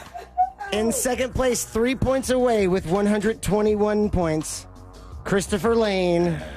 And in third place, 1 point removed from him and 3 removed from that top leader spot. 120 points, Sean Wasson. So 124, 121, 120. We've never ever been this close, this late in the year, and that is Fritz on the Street. Thank you, Fritz. Thanks, Fritzy. Love me some Fritz. He's the best. Fantastic guy. So what's happening? And if we have a minute, if you can email my work email, Sean. Oh, hang on. Oh, you didn't log in when I told you to. I can't log in like that. All right. I'm going to send you. Can I email it from anywhere? Yeah. Yeah. Okay. I can email it from Tips then. Hang on. Yeah. And it's you know the email, right? So First I'm class. off. I took PTO for today, tomorrow, and Friday. So I've always wanted to put an out of office. I mean, it's not anything that's going to make me look like a career criminal or anything. Oh, no. I just sent you the email. Did you? Okay. Copy and paste that. It's fantastic. A sweet just give me a surprise. second here. You going to hang out with us for a bit today, I Fritz? would love to. Oh, my God. I'm literally clicking Making the wrong him button. hang out on his PTO day. I know. It's very rude. I apologize for that. Okay, so We're going to have a good time. Yeah, we're going to have a good time. Email his address. Just and give him a quick hello. Hey, Fritz, thanks for a great game today. Hey, thanks buddy. for picking questions that I really soared at. Yeah. All right. Really I fired sorted it off. up. Fired it off out into the internet, out into the ether, into the world. All right, and then it comes back. And your auto reply. I didn't get anything Take yet. that to the stream. No. I believe in you. It'll come here soon, and I'll tell everybody You what got it me says. blocked. It's not that. I've removed the block. You're free and clear now. Folks, you should know, though, I've told you for a long time to follow Fritz on social media. And if you weren't listening, do it. Go to thenewsjunkie.com/share and follow Fritz. He posted last week this squirrel in his backyard, and it was maybe my favorite video of the week. Yeah. It was there was a squirrel doing like pull-ups in Fritz's backyard and like dangling, and you got these drunk ass squirrels in your backyard. Steroids. Yeah, they get drunk off the fermented seeds, I think, or fermented flower parts, I think, that they just go crazy with. Same. It was a good time. That's why you got to follow him for that and everything else happening in his very interesting world. Check him out. Go to thenewsjunkie.com/share. I'm not getting a response. It might just be within the company response. Yeah. So I'll go ahead and send you a screenshot of it. That'll work. That'll You be probably easy. didn't send it to the 2 at the end because, I got rehired. I copied and pasted, but my email is kind of slow. Just sent It's it not over good. to you. All right, there we go. This is it here. Let me see. I'll bring this up. It says, Fritz, it says, I will be out of the office forever. I've always wanted to do that. Sad. It's funny, though. Didn't think I'll be out of the office forever. I like that. We need I an like update that. of what's happening. Was this our last game? Am I the champion forever? No, I mean, I got, at least 5 weeks of severance now. Oh, nice. So you'll be back and hanging out with us? Unless I get hired, but yes. All right, listen up, Orlando Market. Don't Jeez. hire Fritz. No, we want Fritz to get hired no Of matter course. what. How dare you? And I call you a friend. That was a joke, Unbelievable. obviously. But please Okay, allow him a lunch hour around this time. We're going to take a quick break, and when we come back, we'll see what's going on in your world. We'll get to this Chat GPT mistake, and we'll get to, at some point, this Bill Belichick update. There's lots of stuff we need to talk about and things we need to get to, and that's coming up next on the News Junkie. Real radio is The Jim Colbert Show. Today on The Big Show, we'll find out what state uses the most drugs. 4 o'clock, we'll do Animal House. We'll also talk to Scott Maxwell from the Orlando Sentinel. James Beard-nominated restaurateur Jason Chin joins us. Tons of prizes for trivia, plus Ross Padgett. 4 opportunities for you to win $1,000, plus your calls, text, and talkbacks. The Jim Colbert Show, today at 3 on Real Radio 104.1. The off-ramps blocked due to an accident from I-4 eastbound to Osceola Polk Line Road. There's an accident on the ramp from Amelia Street to I-4 eastbound. A serious accident's getting cleared up on State Road 434 at Severin Boulevard. The right lane's blocked on Ronald Reagan Boulevard at Silkwood Court. Keep an eye out for a disabled vehicle off to the shoulder on the Beach Line westbound at Tradeport Drive. If you see traffic troubles, call the Valvoline Instant Oil Change traffic tip line at 866-676-8477. From the Traffic Center, I'm James Birmingham.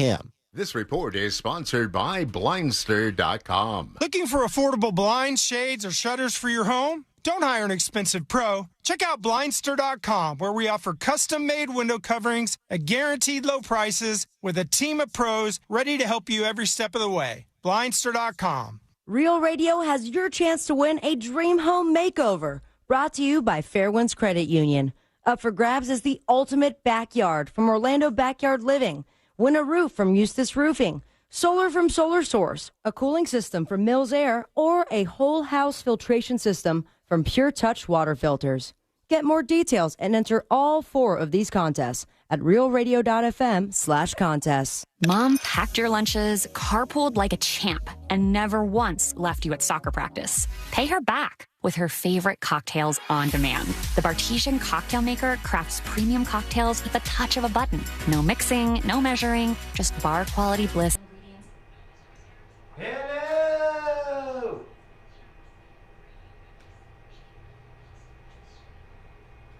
How are ya? Dispatch Dan emailed me. We took home the W today. They said it couldn't be done, but look at us go. They hate us because they ain't us.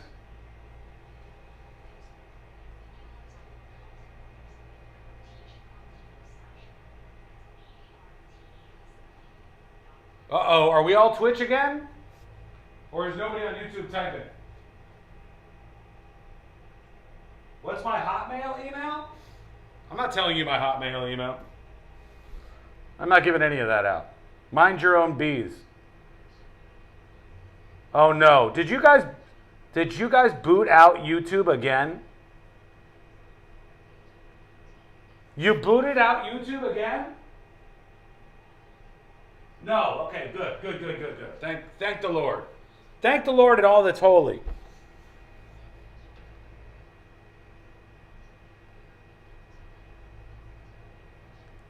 We talked earlier about the coach getting fined $100,000 for his son making a prank call. We're going to flip that on its head. I got another interesting moment that I want to talk about. We're going to flip that conversation on its head and explore things a little bit more when we come back. Just a couple minutes. But I don't know if you guys have seen, OpenAI had to roll back their latest changes because ChatGPT in the latest update was basically just filleting everybody. You would say something and ChatGPT would be like, "Oh my goodness, I'm stunned at the brilliance and insightfulness of your glorious comment and oversight. I really can't believe that you are the person that's typing all of this genius stuff to me." And it would just lube you up. Just get you all gooey. It was too much. I don't mind if ChatGPT is nice to me. Because, well, I actually heard you host a popular radio show. Or that, you know, a little bit. But it was going above and beyond. You would say, well, shouldn't we actually look for this motherboard? And then it would go, oh my God, you're a genius. They had to fix it.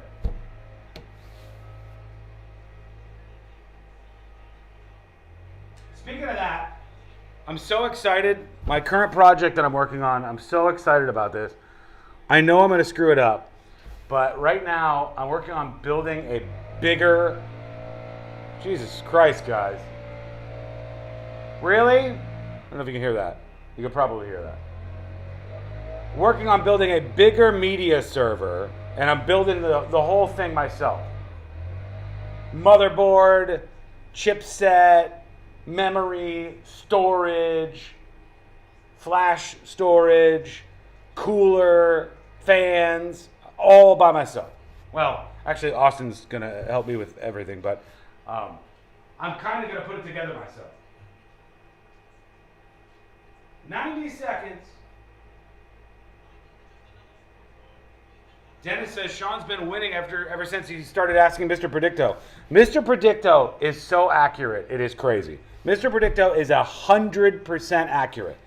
You ask it questions, you get the real answers. Like this. Mr. Predicto, am I gay? The answer cannot be found at this moment. Mr. Predicto is mostly right, but sometimes he can't get to the answer. But when he does, he definitely knows what he's talking about. Am I gay? Yes.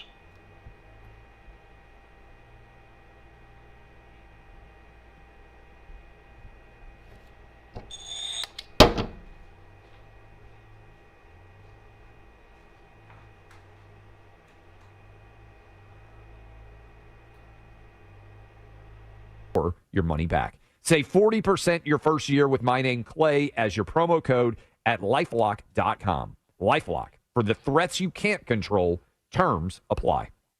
Wilmer Valderrama and Freddie Rodriguez welcome another amigo to their podcast, Dos Amigos. Wilmer's friend and former That 70s Show castmate Topher Grace stops by the Speakeasy for a two-part interview to discuss his career and reminisce about old times.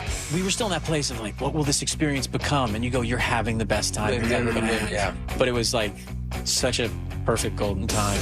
Listen to Dos Amigos on America's #1 podcast network, iHeart. Open your free iHeart app and search Dos Amigos. Heard of the job? Dial pound 529 on your cell. Pound law, that's all. Now is your chance to win $1,000. Just enter this nationwide keyword on our website. Check. CHECK. Check. That's check. Enter it now on our website at realradio.fm. Good luck.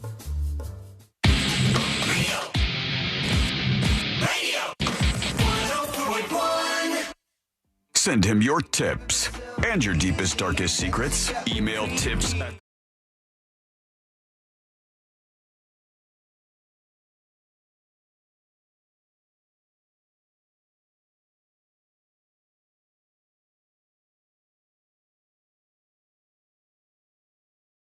going through the most viral stories of the day. And we're lucky. We're hanging out with our friend Fritz today. He's the best. Oh, love us some Fritz. There he is, and he'll be along with us for the ride today. I want to flip something we talked about earlier on its head, though. If you don't mind. Okay, let me bring you back to bring you forward. We talked about the coach. He's one of the coaches, not the head coach, but one of the coaches of the Atlanta Falcons. And he had a son. His son is 21 years old. And his son prank called a football player pretending that he was going to draft him. Sanders' kid. I didn't know he was the son. He was the son of one of the coaches for Atlanta, and the son had gone through his dad's stuff and gotten Shedeur Sanders' phone number and written it down, and then he's hanging out with all of his buddies, and they want to make something cool happen on social media. On that one. Y'all see this? And they filmed themselves pranking him, faking that they were drafting him. And it's sad. It's kind of mean, and he's sitting there waiting, and whatever you think of the guy. Kind of mean, but it's a little funny. Yeah. It is. That's what it's one of those things. Is like mean but funny at the same time. And we learned earlier that the father, the coach, has been fined $100,000 by the NFL. Yep. And the team has been fined $250,000 for this prank call. Now I bring you a different story. Okay, there's something happening in the basketball world. The playoffs are going on right now. And one of the players who's in the playoffs is a gentleman we all know because we're very embedded into the sports world by the name of Tyrese Halliburton. Yeah. Tyrese Halliburton. Old Ty Hal. Tyrese Halliburton's father is obviously the CEO of the Halliburton Corporation. I'm guessing, as from the glance here. And Tyrese Halliburton is a big basketball player. And his father was pretty excited. And during one of these playoff games, the father goes out there and starts celebrating. And that sounds okay to start, but here we go. They're out there. They're going onto the court to celebrate. Pops comes out. And Pops is this gentleman here, for those of you watching on YouTube and Twitch. For everybody else, he's a guy who came out into the center of the court-ish, and he has a sign, and he starts taunting one of the other players, this player right here. This is after the win. Yeah, this is after the win. He's on the court, and he starts screaming at the player and taunting him. Oh, this is weird. And you see, and they start separating him. And later on, the player gets up into his face and is like, what are you saying? Now it looks like they're going to kiss. At each other here. This is his dad. So, flip side of what we were talking about, does the son, the basketball player who's the son of this guy, does he get fined for what his dad did on the court? Is dad going out there and taunting the opposing players? I might as well. Let's make it interesting. Is it only that you get fined for what your kids do, and the kids don't ever get fined for what the parents do? I mean, do we not look at it? Is there a certain threshold that's crossed in which you're responsible for what your parents do? I wouldn't even have thought that the coach's kid would have had anything to do with him being fined by the NFL, but that's how it worked out there. And would this guy get fined by the NBA? His father is acting inappropriately. He shouldn't be out there taunting the opposing players and try to start something with them in the middle of the court. But what's going on with that? Does he get a fine? Does something happen here? That is embarrassing. I don't care. But look at the forehead to forehead they have in that moment. Yeah, they're having at each other too, right? Because I don't know what they're saying to each other, but it ain't polite. If you go back a little bit, and those of you just listening, there's a moment, and essentially that first meetup, the court is cleared. Yeah. So he's standing there kind of at the foul line, the basketball player.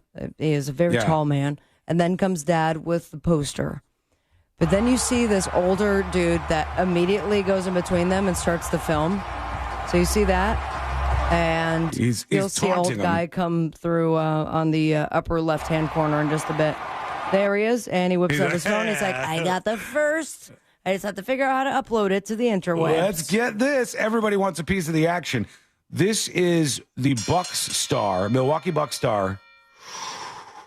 Go for it. You got it. Fritz, try your best. Giannis Antetokounmpo. Is that right? I felt wrong. Giannis Antetokounmpo. Giannis Antetokounmpo. Say, confidently. One more time. Giannis Antetokounmpo. Perfect. The basketball player that we know and love. You see him shooting threes and slamming the dangle. And Giannis Antetokounmpo is a very, very storied player and a nice guy, a sweet man. But solid the father of, in a moment, Antetokounmpo went from hugging Pacers center Miles Turner to becoming entangled with Indiana's Benedict Mathurin. The 6'11" Greek sensation ultimately needed to be restrained by players and security. He was out there. It was in his face. And what's dad doing here? Should the son be held responsible? Should he get fined for that? That's the question. What was dad thinking, man? I would be so upset with my parents if they did that. So embarrassing. My dad would never do that. That would not have been a thing that my parents would have done. My dad wouldn't have taunted, but he would have brought his fart machine. And he would have made everyone think he was farting in front of all my friends after winning the champion. Ripping the whole time. We got to talk to him more on the show. We really Absolutely not. I draw a line somewhere, and that's talking to Rudy. Your dad's been on the show, hasn't he? Yeah, then they stopped listening to the show.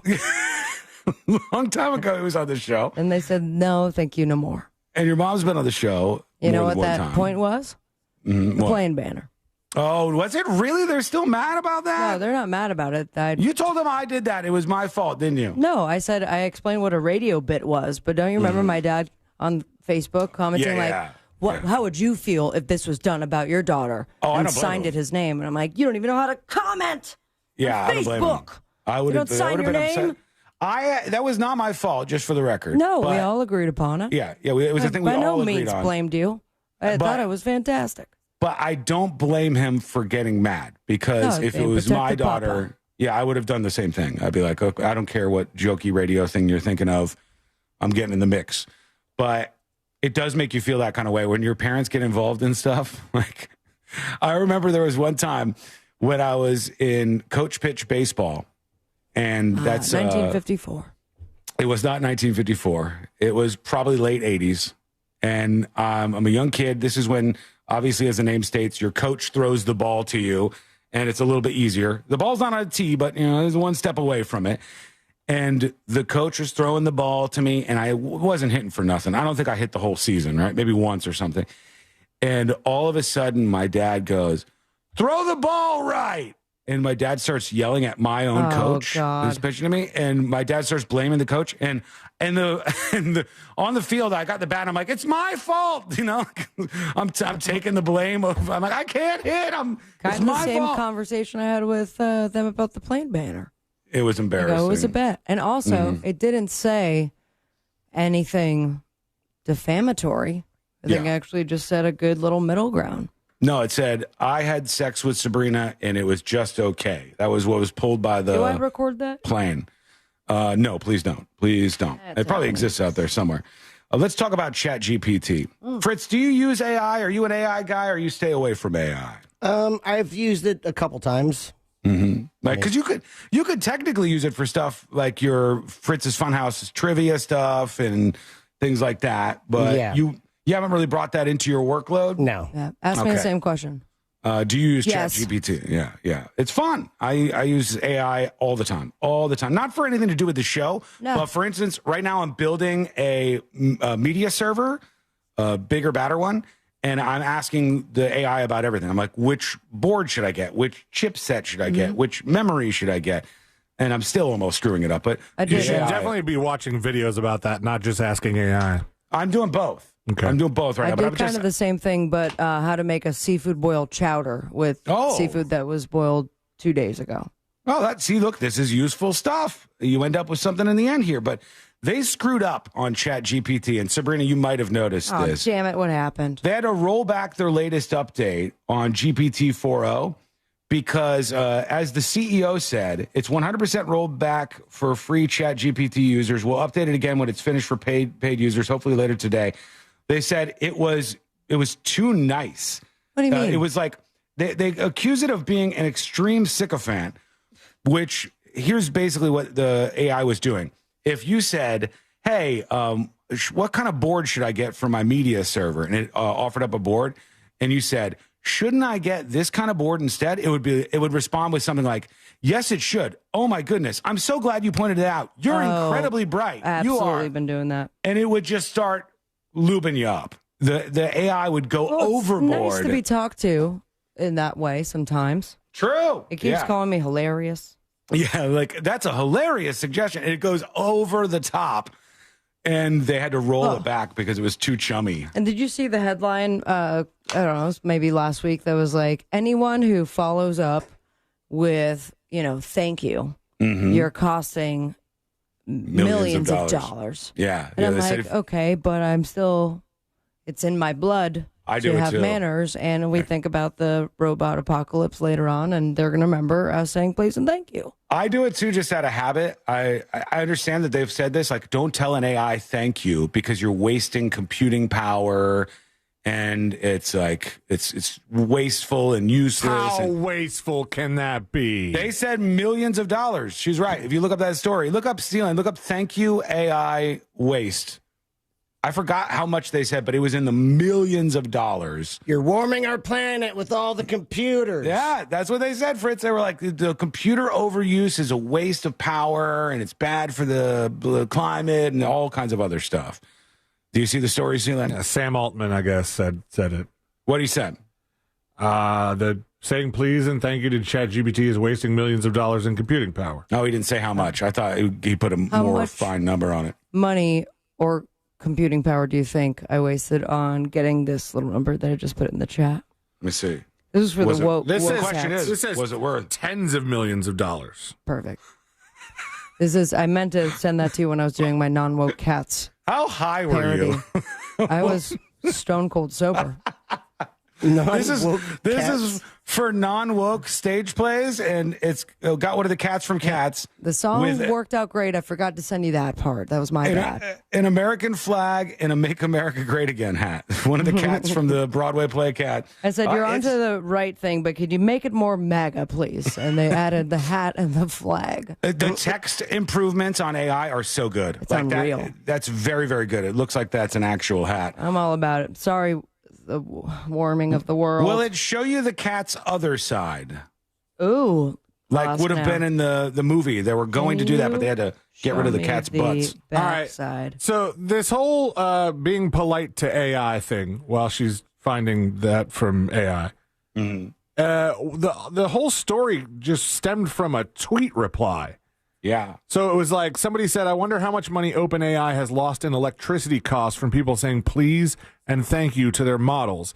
And Sam Altman just replied, tens of millions of dollars well spent, .. You never know. It was just like a nothing, just quick response. And then now there's full page USA Today articles like, this is how much blah, blah, blah. Here's more about AI. That's all it takes. Oh, we got to take a break. We're way behind. We are going to take a quick break. When we come back, jury duty is coming up next on the News Junkie. Real Radio is on Facebook at Real Radio 1041. Sponsored by the law offices of Anajar and Levine Accident Attorneys. Have you been in an accident? Call the law offices of Anajar and Levine at 1-800-747-FREE. That's 1-800-747-3733. This is Katina Mobley. This is what's trending from iHeart Sports Network. Presented by Fairwinds Credit Union. The Lightning look to avoid playoff elimination tonight. They'll host Florida. It's Game 5 with Bolts forward Brandon Hagel out with the lower body injury. After having their 5-game winning streak snapped, the Rays continue their series against the Royals tonight. Drew Rasmussen toes the slab there for Tampa. And Lakers star Luka Doncic is donating $5,000 to restore a vandalized mural of Kobe and Gigi Bryant in downtown Los Angeles. I'm Scott Davidson. Fairwinds Credit Union. Whether you need personal or business accounts to help you reach your goals, they've got you covered. Visit fairwinds.org to join their community of financial freedom seekers today. Financial freedom happens here. Federally insured by NCUA. Why go to just another sports bar when you can go to Crushyard? The food, amazing. The drinks, top shelf. Craft beers, a gajillion of them. And then the big surprise, pickleball. All indoor on pristine new courts. So that's it, right? Wrong, because we've also got ping pong, cornhole, and a full arcade for the kids. So, Kissimmee, when the temps rise, cool off with the best food, games, and fun at the hottest new spot in town. Visit Crushyard.com and follow us on social for details. See you down at the yard. So, you finally have some time to yourself. Even if it is just the car ride home, it's you time. And look at you. Do not disturb set before you even got in the car? Impressive. You've earned this moment to just chill and drive. This break is brought to you by Target Zero and the Florida Department of Transportation.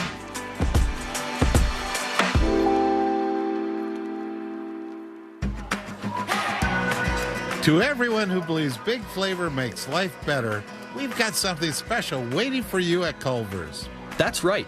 We're bringing back a flavor-packed fan favorite that's sure to put a smile on your face. The Colby Jack Pub Burger is here with a crave-worthy combo of fresh beef, Wisconsin Colby Jack cheese, crispy onions, and zesty A1 pepper mayo, all stacked on an everything bun. And we're not stopping there. We're also introducing something totally new. Concrete mixers and lemon ice coolers made with fruity Skittles Popped. This limited time Skittles Popped mix-in can be blended into our creamy, fresh frozen custard or slow frozen lemonade for a colorful crunch that makes every moment a little sweeter. So how soon can you get here? Because these bold bites won't be around forever. And trust us, you don't want to miss them. From Wisconsin with love, welcome to Delicious. The following heartwarming yet informative scene is brought to you by Trust and Will. Son, your grandpa and I used to work on this car together, and when I'm gone, I want you to have it. Wow. Thanks, Dad. Doesn't count. What you need is a will. Luckily, Trust and Will makes it easy. Designed by attorneys, but customized by you, you can easily create a state-specific, legally valid document that actually counts. Now, let's let the engine do the talking, am I right? Start your will at trustandwill.com. Use offer code COUNT for 20% off and make it count. Trust and Will is an online estate planning service. For details, see trustandwill.com. Thanks for calling Discover. This is Nia. Hi, Nia. It's Jennifer. Did you know that Discover automatically doubles all the cash back you've earned at the end of your first year? Yeah, I work here. Okay. I was just double checking. Get it? Because Discover automatically doubles all the cash back you've earned at the end of your first year? Oh, you get me, Nia. You could say that I double get you. I guess we've taken it too far. You earn, we match. Discover Cashback Match. See terms at discover.com/creditcard. Get ready for fun family gatherings by replacing your old windows and doors with beautiful designs from Renewal by Andersen. One reason, they're customizable. Choose from a variety of styles and finishes to match your home's aesthetic, with each product custom built to fit your home's exact specifications. James says installation went smoothly. Installers polite and professional and hardworking.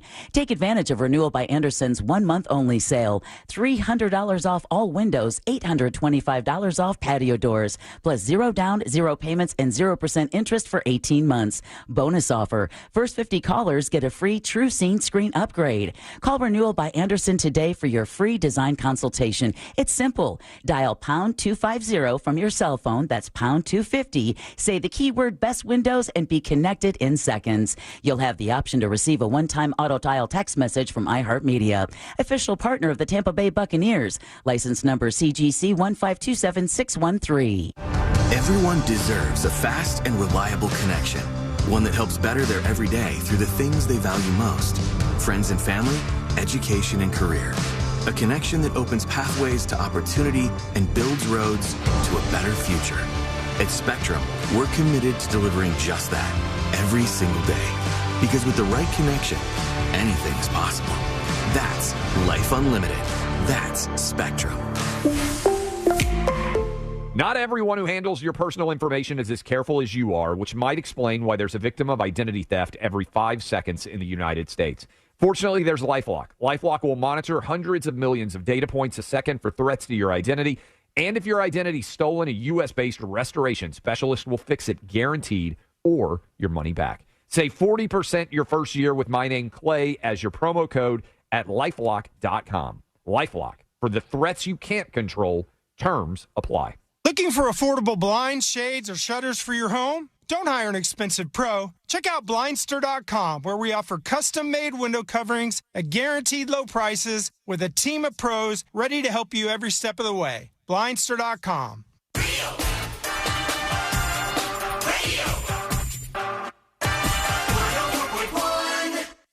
On a constant quest to stay calm, like that bear in the hammock.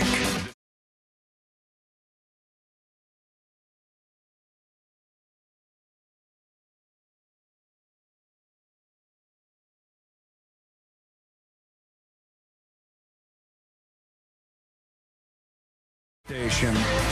It can pay off for you big time. Hell, I think we had 2 winners yesterday. We did yesterday. Don't think we did. That's crazy. We had 2 people listen to the show yesterday, following the instructions and winning $1,000. So just keep listening to the station, and when you hear those instructions on the keywords, follow them, and you too could win. It's pretty cool. And that means what? $86 each, right? We're starting off low because right now we feel like we want to ease you into it, but you should be paying us out for these wins. I think it's an FCC rule. I think it's a regulation of some sort like to do this. The Federation of Cool Cats. Yeah, and cool cats. By the way, it's not like we don't do that. What happens on Fritz on the Street? When we win, you win. Yeah. Right? So we do this, and you figure you should do it Sorry, back. Trevor. But here we go. Let's do it. Let's do jury duty. Court is now in session, so put your phone down and pay attention. Before we call the bailiff over to whip your ass, you're now on jury duty with the News Junkie. Jury duty brought to you by the one, the only Mo DeWitt of the DeWitt Law Firm. Injured on the go? Just call Mo. Just call Mo. 800-CALL-MO. 800-CALL-MO. Just had a little pitter-patter there. 800-CALL-MO. I thought if I held it just a second longer, you'd start freaking out. Just call Mo. That's how it goes. 800-CALL-MO, 800-CALL-MO, or justcallmo.com.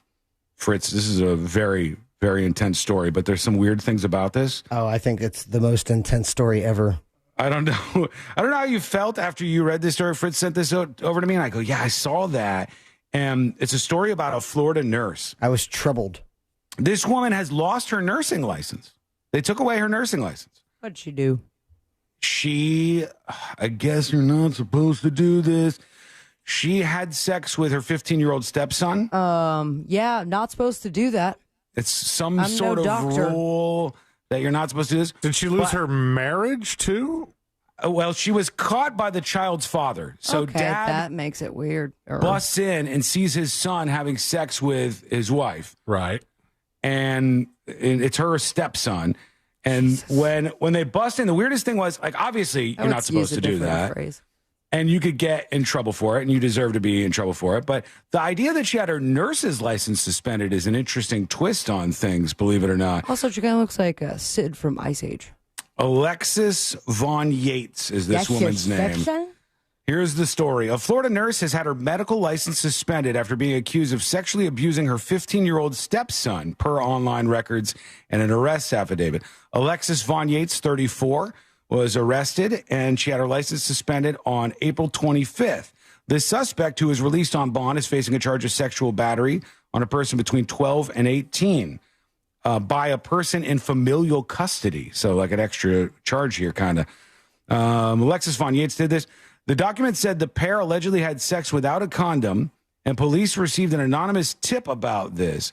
The tip included information that the child victim's father had walked in on the incident when this was happening. The entire story is bonkers. Keep bananas. going. Give us the juice. Yeah, I think they said that this woman was like heavily flirting with the stepson in the run-up to For this. a week. Yeah, it's For called a week. Yeah. foreplay.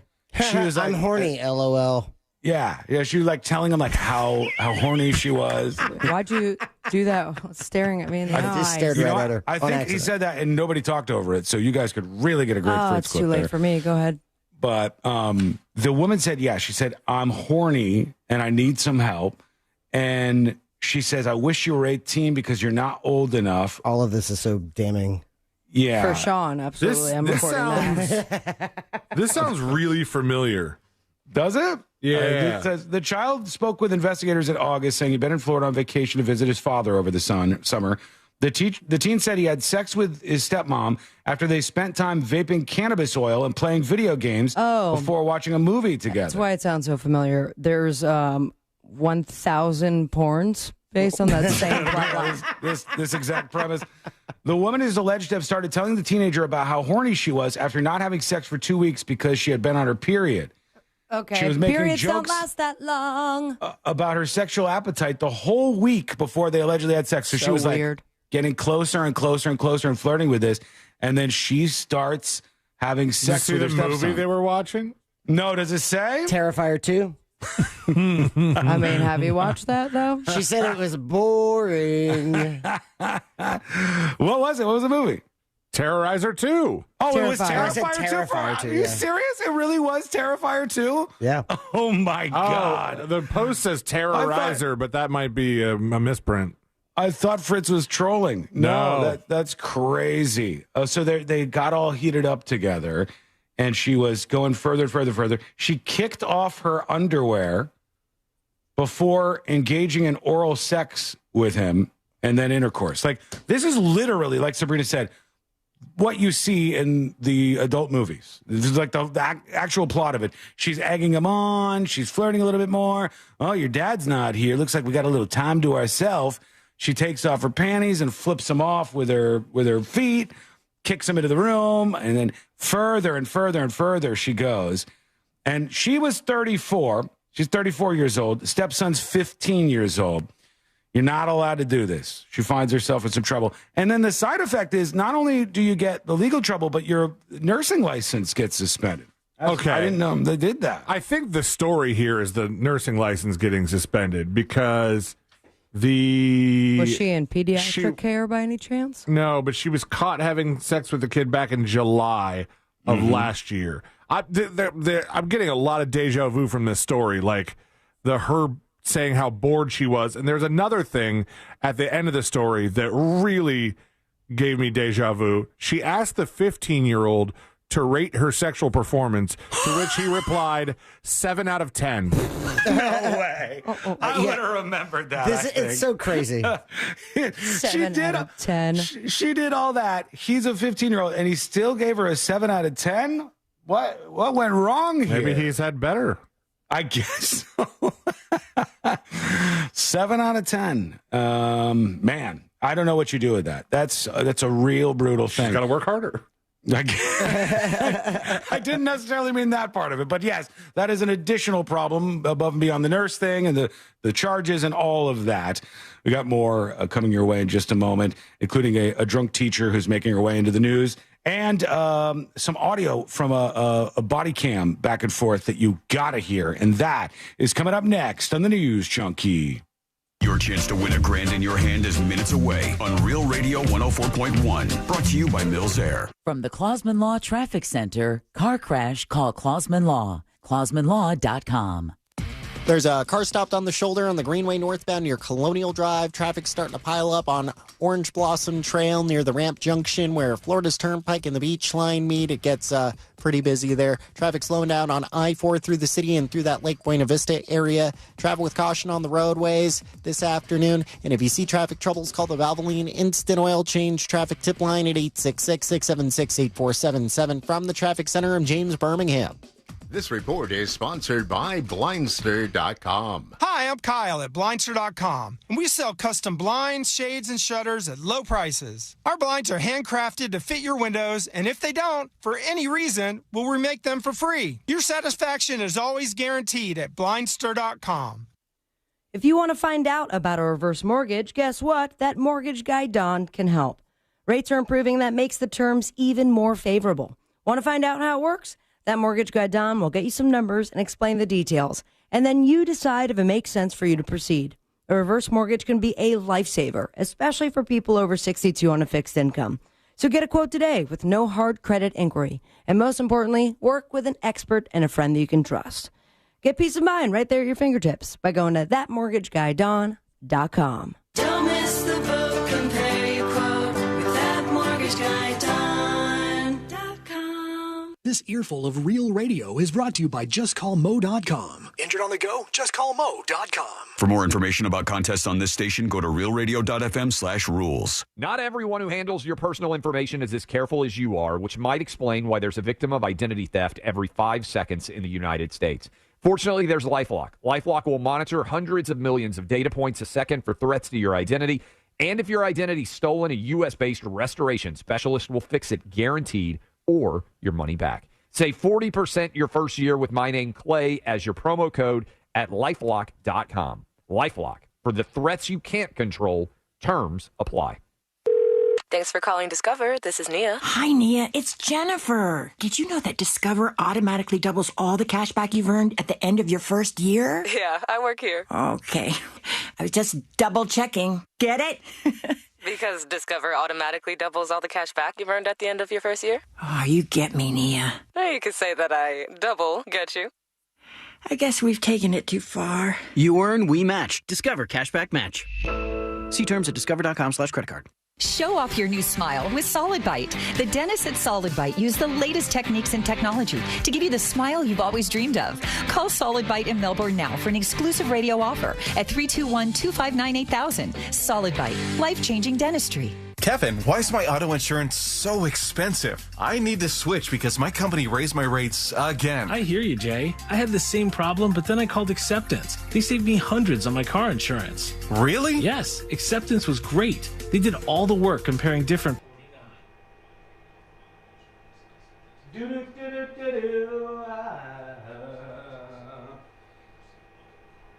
Folks, want a magnet? Want to support secret shows? Boy, have I got something for you. Every gifted sub at thenewsjunkie.com, click the gift icon on the website. Every gifted sub is a magnet for you. 5 gifted subs, 5 magnets. It's as easy as that. It's a great way to spread the word. And we got another secret show coming up tomorrow. Part of being a secret show subscriber is that you can actually watch the shows when they stream live. You don't have to wait for the recording to come out on Friday at 5. You can watch them live. It's cool. You get to hear words that are not allowed on the radio, like butthole and Fuddrucker and Abraham Dragonfriend. Those kind of words, those bad words, dirty words.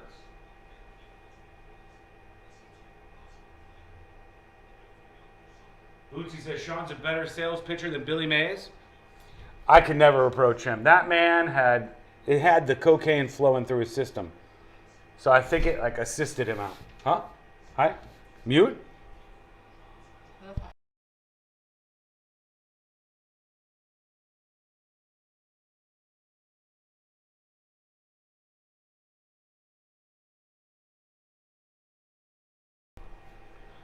I don't feel that way about Polish people, Courtney, but if you do, fine. Yikes, guys. Don't get her started on Irish people. Woo! 90 seconds. Billy Mays was amazing? He was. He was amazing. Billy amazing. Amaze. He was amazing. Oh. Okay, thank you. Okay, folks, we're coming back.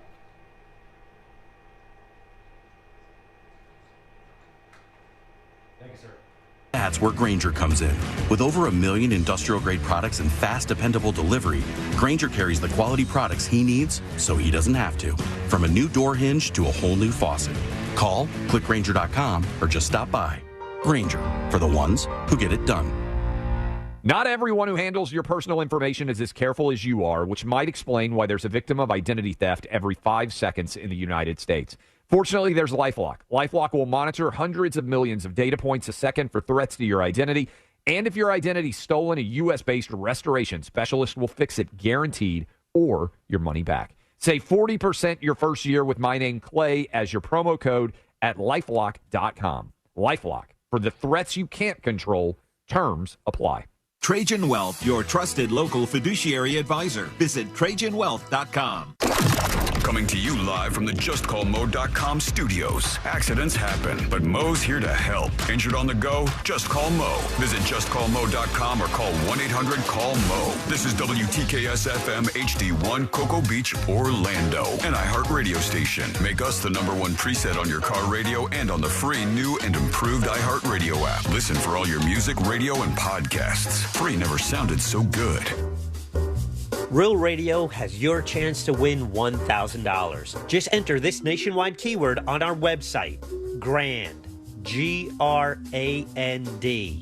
GRAND. Enter it now on our website at realradio.fm and answer your phone if you get the call. Good luck.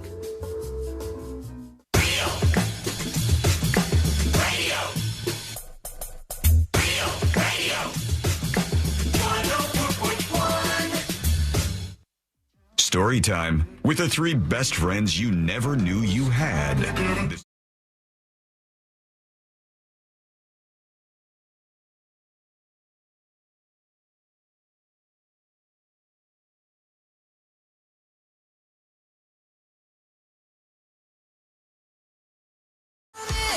a second. Graphic, man. Is it really? Yes, it is. This thing is graphic. You know what? When I see something like this, by the way, you can join us on the show with a dispatch. Record yours at thenewsjunkie.com.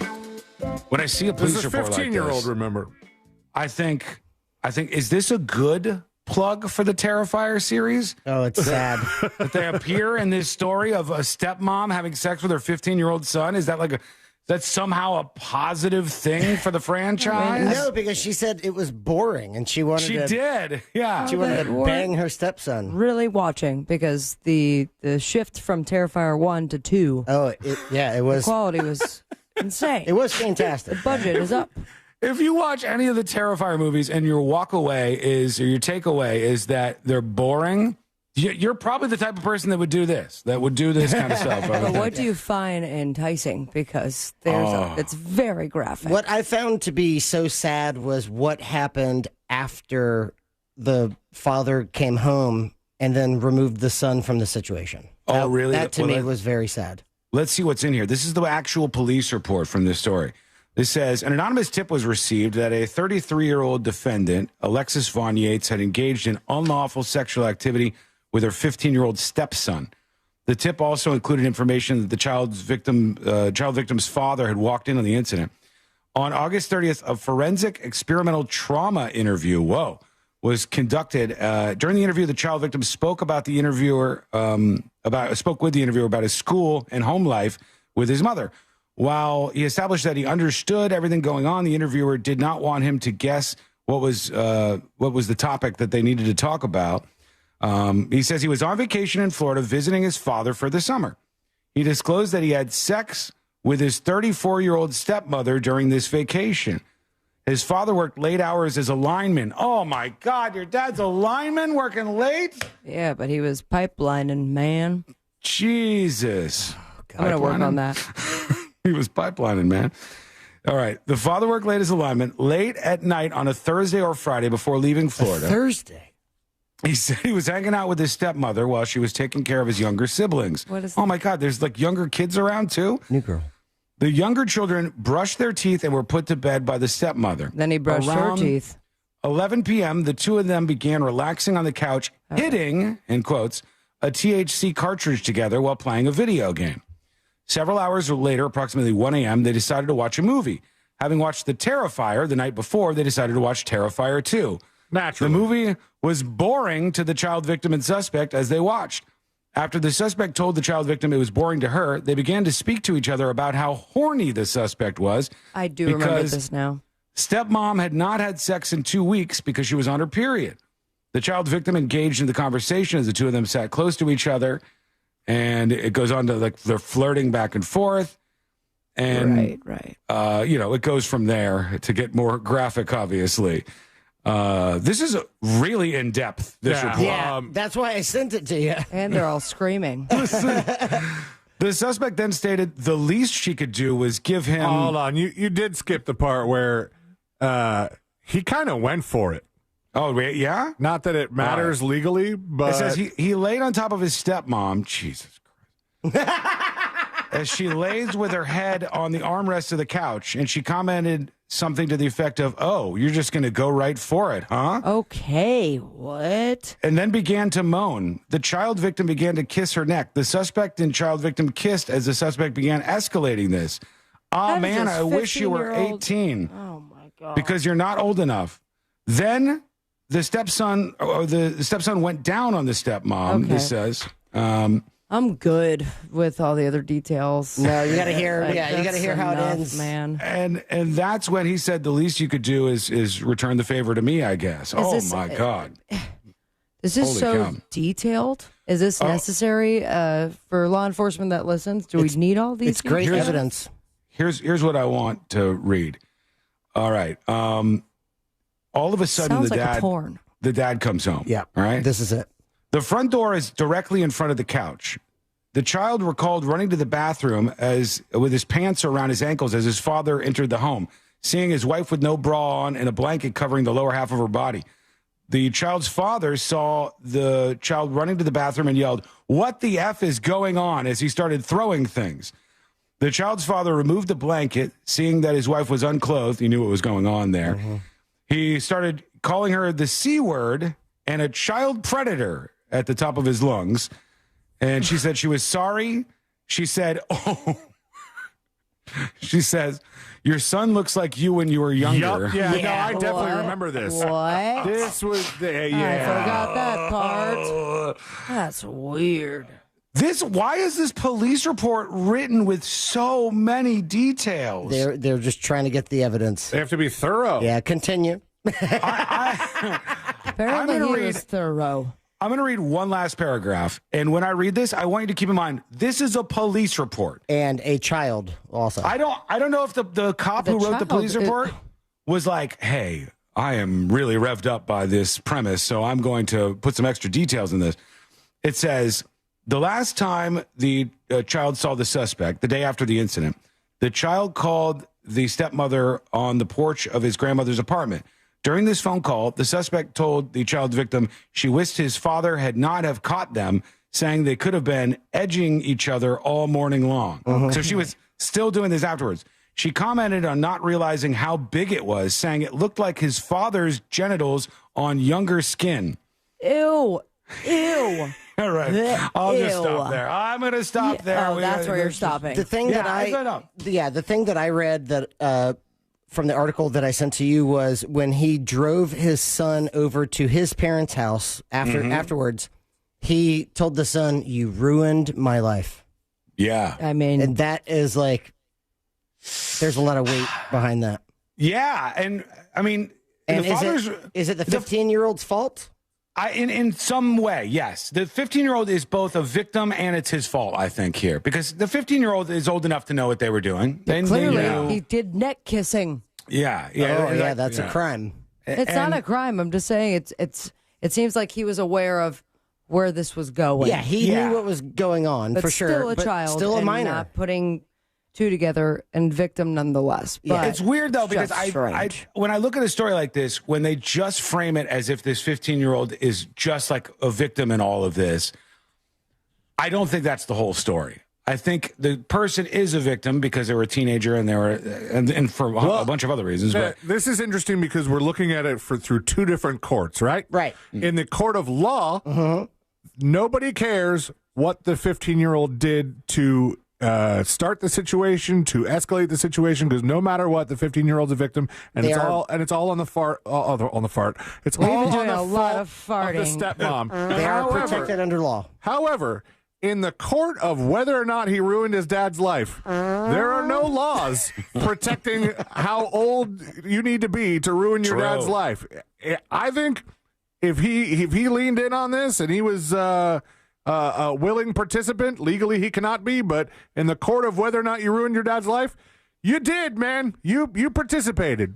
Can I tell you something? And this might be a spicy take. I don't know. I don't know if this is just like everybody feels this way or not. But because of stories like this, I think, in a way, it's wrong to date somebody who is too close in age to your kids. So how old is the father? It doesn't probably. It doesn't say what I was saying, but the kid was 15 and the stepmom is 30? 34. 34? I'm sorry. I just turned 35. And it's very clear. That should be far enough apart. That should be far enough apart. 20 years. But let's say you and your wife divorce and you have a son who's 15. I wasn't ready to announce that, Sean. And then you start dating a woman who's like 20 or something. Yeah. You're like putting your kids in a weird situation where new mom is going to be wandering around the house and she's way close in age to the stepson. All new mom has to do is not bang the son. I'm going to go ahead with C-Lane on this thank one. you. Yeah. It's not that I disagree, but just imagine yourself if you're the 15-year-old. Not all. Right. I'm also doing that, but at the same time, she texted him for a week going, "Oh, I'm so horny." It's like all right, this is on that stepmom, lady. Nothing to do with how close in age that they were. Yeah. I mean, there was still a very big span. That's 20 years. It's almost the reverse of the step bro, what are you doing? It's the stepmom, what are you doing? I think he did something wrong. I think like it wasn't just that he was taken advantage of. I think he knew absolutely what he was doing. I've been a 15-year-old boy. Like I would have known in this moment, hey, here are the risks of what I'm doing. Here's going to be the fallout from what I'm doing. But you don't know I don't know. I don't know the extent of it. At 15, you know right from wrong. But at 34, you know the gravity of the wrong. Yeah, you definitely know. With him, it's impulsive. It's also the height of your, I don't know, bacchanalia. That. Well, she was also working on this for a while. She was like trying to slowly get further to this. The craziest thing in the world is even after they got caught by his dad, she still wanted to talk to him and was still talking like that. That is psycho. That's psychotic behavior. Not saying everything else was not. I'm just saying that doubles down. That is like you have a 20 in blackjack, and they're like, "What do you want to do?" And you're like, "Well, I'm gonna double down." Why not? Let's go for it. Here we go. Come on, ace. All right. There's also another story that was going to be in jury duty. Might as well work this in now. That Brevard County teacher who was partying with the underage students, and the kids had alcohol access at her house party. She is trying to get the case, the charges against her to be dismissed. And she's basically saying this is no big deal. This wasn't a big deal at all. And we'll see what happens with these charges. But this is yet again another one of these stories in the vein and the theme of what I've been talking about, where I've said now I think more than ever, there are a lot of parents that are okay with letting their kids party and even drink alcohol under their supervision. There's a lot of that happening out there. I don't know exactly why. I don't know if it's like this evolution of parent from disciplinarian and like you hit your kid with a belt or spank them when something goes bad to no, let's reject that outright and let's try to go different. Let's be friends with our children, right? And then the extension from that is like, well, we're friends with our children. Now let's let them party under our supervision. I don't know where it's coming from, if that's it, but it is happening a lot. And now they want the court to dismiss this against this teacher in Brevard County, Carly Anderson. She is facing 1 count of disorderly conduct and 1 count of disorderly intoxication, both charges punishable by 60 days in jail and a $500 fine. Okay. Have we done a single dispatch today? I don't know if we have. I don't believe so. Well, why start now, Sean? Fair point. Fair point. But a lot of people are upset with the coach whose son took the phone number for Deion Sanders' son and called and did a prank saying that he was going to be signing him to his NFL team. It was a prank call. He ended up getting signed eventually somewhere, but this was faked for social media points. And he, the coach, got fined by the NFL $100,000 of his own money for what his son did. Many people are blaming the coach. Here's Fish Stallone. The football coach should not have had players' phone numbers for his son to view, so that's why he's fined. He should have locked the information down. So he's saying the NFL coach shouldn't have been careless with the confidential info. Yeah, is what he's trying to. I think it's pretty common for a kid to have his parents' phone password.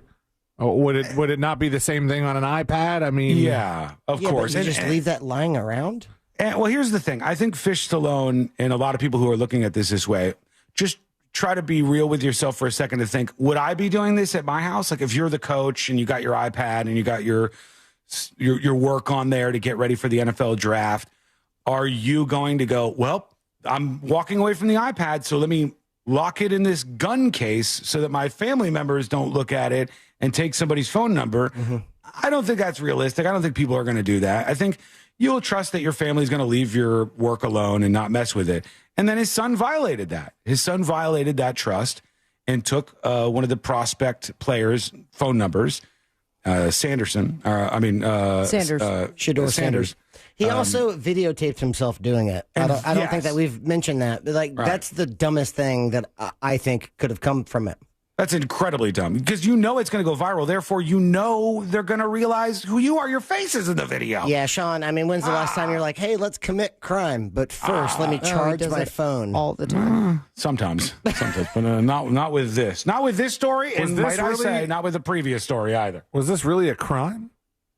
I mean, it's now a crime, right? I mean, if there's a fine. Actually, if it depends on what state they're in. If it's it was got negative consequences. If it was a one-party state or a two-party state, and that would matter. Confidential information, right?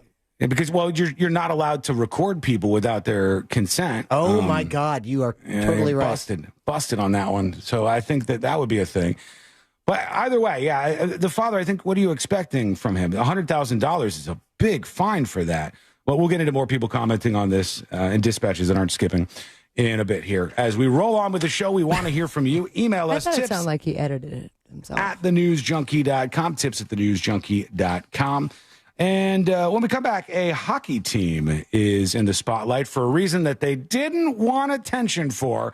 What is it? They wanted to keep this a secret, but it's not anymore. And it's coming up next on the News Junkie. Real Radio is on Instagram at Real Radio 1041. Sponsored by the law offices of Anajar and Levine Accident Attorneys. Have you been in an accident? Call the law offices of Anajar and Levine at 1-800-747-FREE. That's 1-800-747-3733. There's an accident on John Young Parkway at Carroll Street, slowing down traffic. Keep an eye out for a car stopped on the shoulder on the Greenway northbound near Moss Park Road. Traffic starting to slow down on I-4 through the city there. There's slowdowns on I-4 between Osceola Parkway and after State Road 535. If you see traffic troubles, call the Valvoline Instant Oil Change traffic tip line at 866-676-8477. From the Traffic Center, I'm James Birmingham. This report is sponsored by Blindster.com. Hi, I'm Kyle, founder of Blindster.com. I started Blindster in 2010 to make quality, custom-made blinds affordable to everyone. Traditional window covering retailers are expensive. Our prices are low, and our blinds are guaranteed to fit. Blindster.com. Permanent injuries may not appear immediately after an accident. That's why the insurance company wants to settle with you quickly.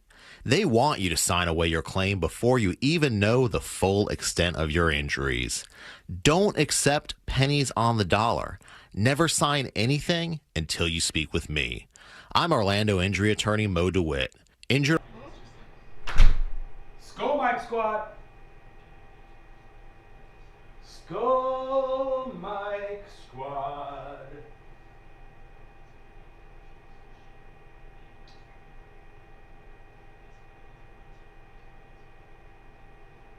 I wanted to say I love you all and I appreciate you. And it's been a blast today, but... It came with oils. Whoa, really? Does it usually come with it? No. We don't know about these ones though, do we? I mean, if we run out. Yeah, why not? Yeah, keep them as a backup. Yeah.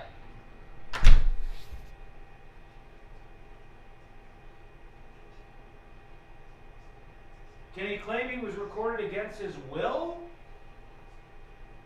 Yeah, it depends on what state he was in. You're not allowed to do that, but I don't know if that's like an arrestable offense. You know what I mean? Like, I don't know if that's more of a violation of FCC guidelines. I know it is that. Like every single radio show you hear, every single one of them, every last one of them, that has a War of the Roses or prank calls, and they do some bit, they're all fake. It's all fake. There's a show that iHeart was syndicating a bit. I think they've stopped because I don't think the show performed well. And they had a War of the Roses bit, I believe. And fake. It's all fake. Every single one of those is fake because you can't call people and do a funny prank and then ask for permission afterwards. There's no workarounds. It's all fake. So, but I don't know if that's a law you can arrest people with.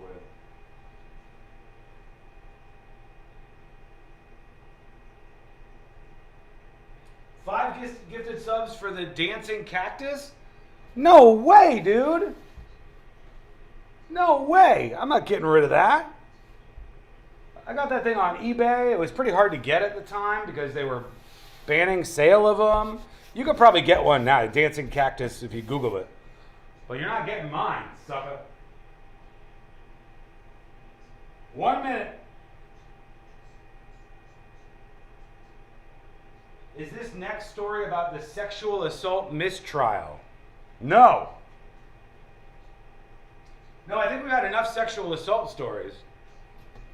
Unless you've got one with some interesting twists, then we can obviously explore that. But that woman was like a horny monster. She was still going afterwards. She was like, that's nymphomaniac territory. I legitimately think like that's, of all the people I hear saying they're going to sex therapy or sex rehab, she probably needs it. All right, we're coming back.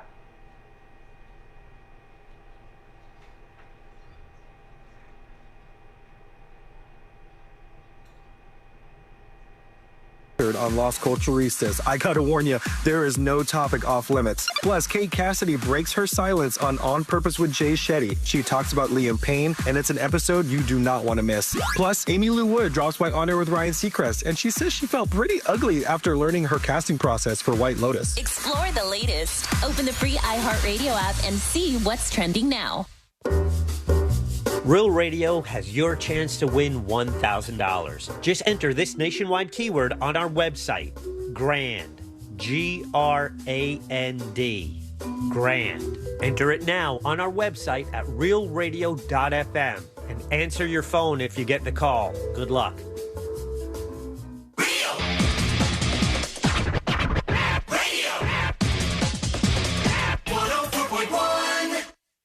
The most viral newsroom on the planet is still humming along. This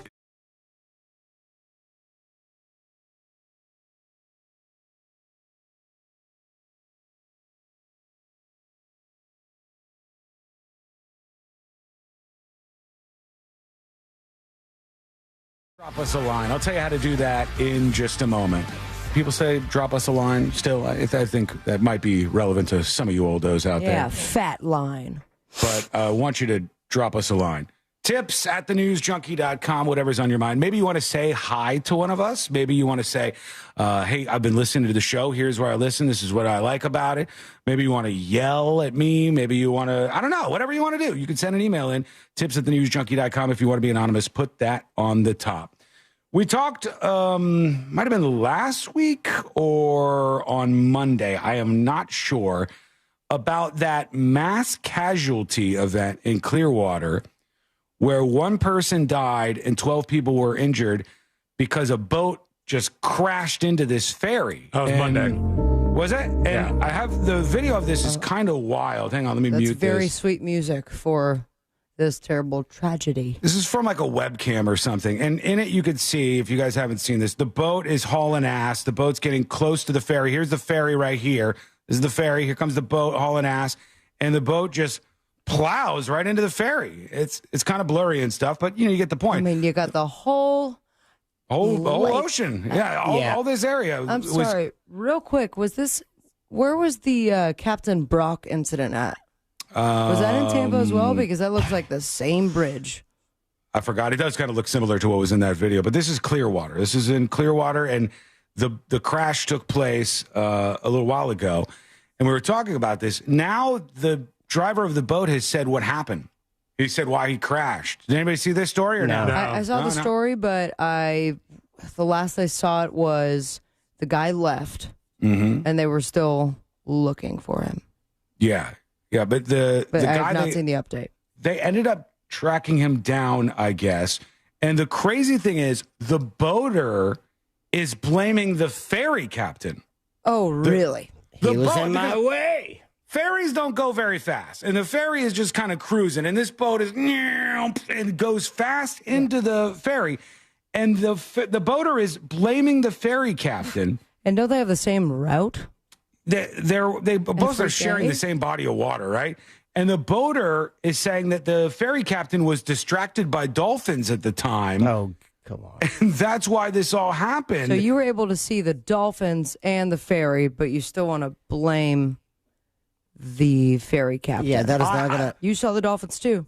I am no boat law genius by any stretch of the imagination. Okay, why do you call yourself the boat law genius junkie? I don't call myself that ever, but... I thought I saw a shirt you had or something. That's not real. But when I see a story like this, I go, it seems pretty clear to me who's at fault. It looks like the boat just crashed into the ferry. And it says the boater in a mass casualty crash with a Florida ferry is blaming the other vessel's captain for failing to have proper lighting and for being distracted by dolphins. Ooh, his lawyer told officials. Yeah, if they didn't have proper lighting, which I doubt, that would be a case. But at the same time, was the driver of that boat, was he intoxicated? I'm not sure. It wasn't even that dark, though. Like, in the video, you could clearly still see stuff. It's not like pitch black. Jeffrey Knight has not been criminally charged for the caught on-camera crash in which his private boat collided with a Clearwater ferry with 45 people on board, killing one man and injuring 10 others. He blamed the water taxi, saying it didn't have the required navigational lights and for its crew being distracted by searching out sea life. That's what his attorney is telling people. But you're saying that the ferry was distracted. I'm looking at the ferry here. It's like a pretty big ferry, and it was all ripped up from this accident. I've seen bigger ferries. The one I'm seeing is pretty impressive. And the thing that's funny is this guy's saying the crew was distracted by dolphins. So the distracted crew didn't see you hauling ass into them? But you wonder, like, if they did see you, that kind of boat does not move quickly. No, and so it's like saying, like, if I crash into Sealand in the parking lot and get out and blame him and go, what were you doing? You weren't paying attention. If you were paying attention, you wouldn't have let me drive into you. Well, no, you're the one driving into me. It's your fault that this happened.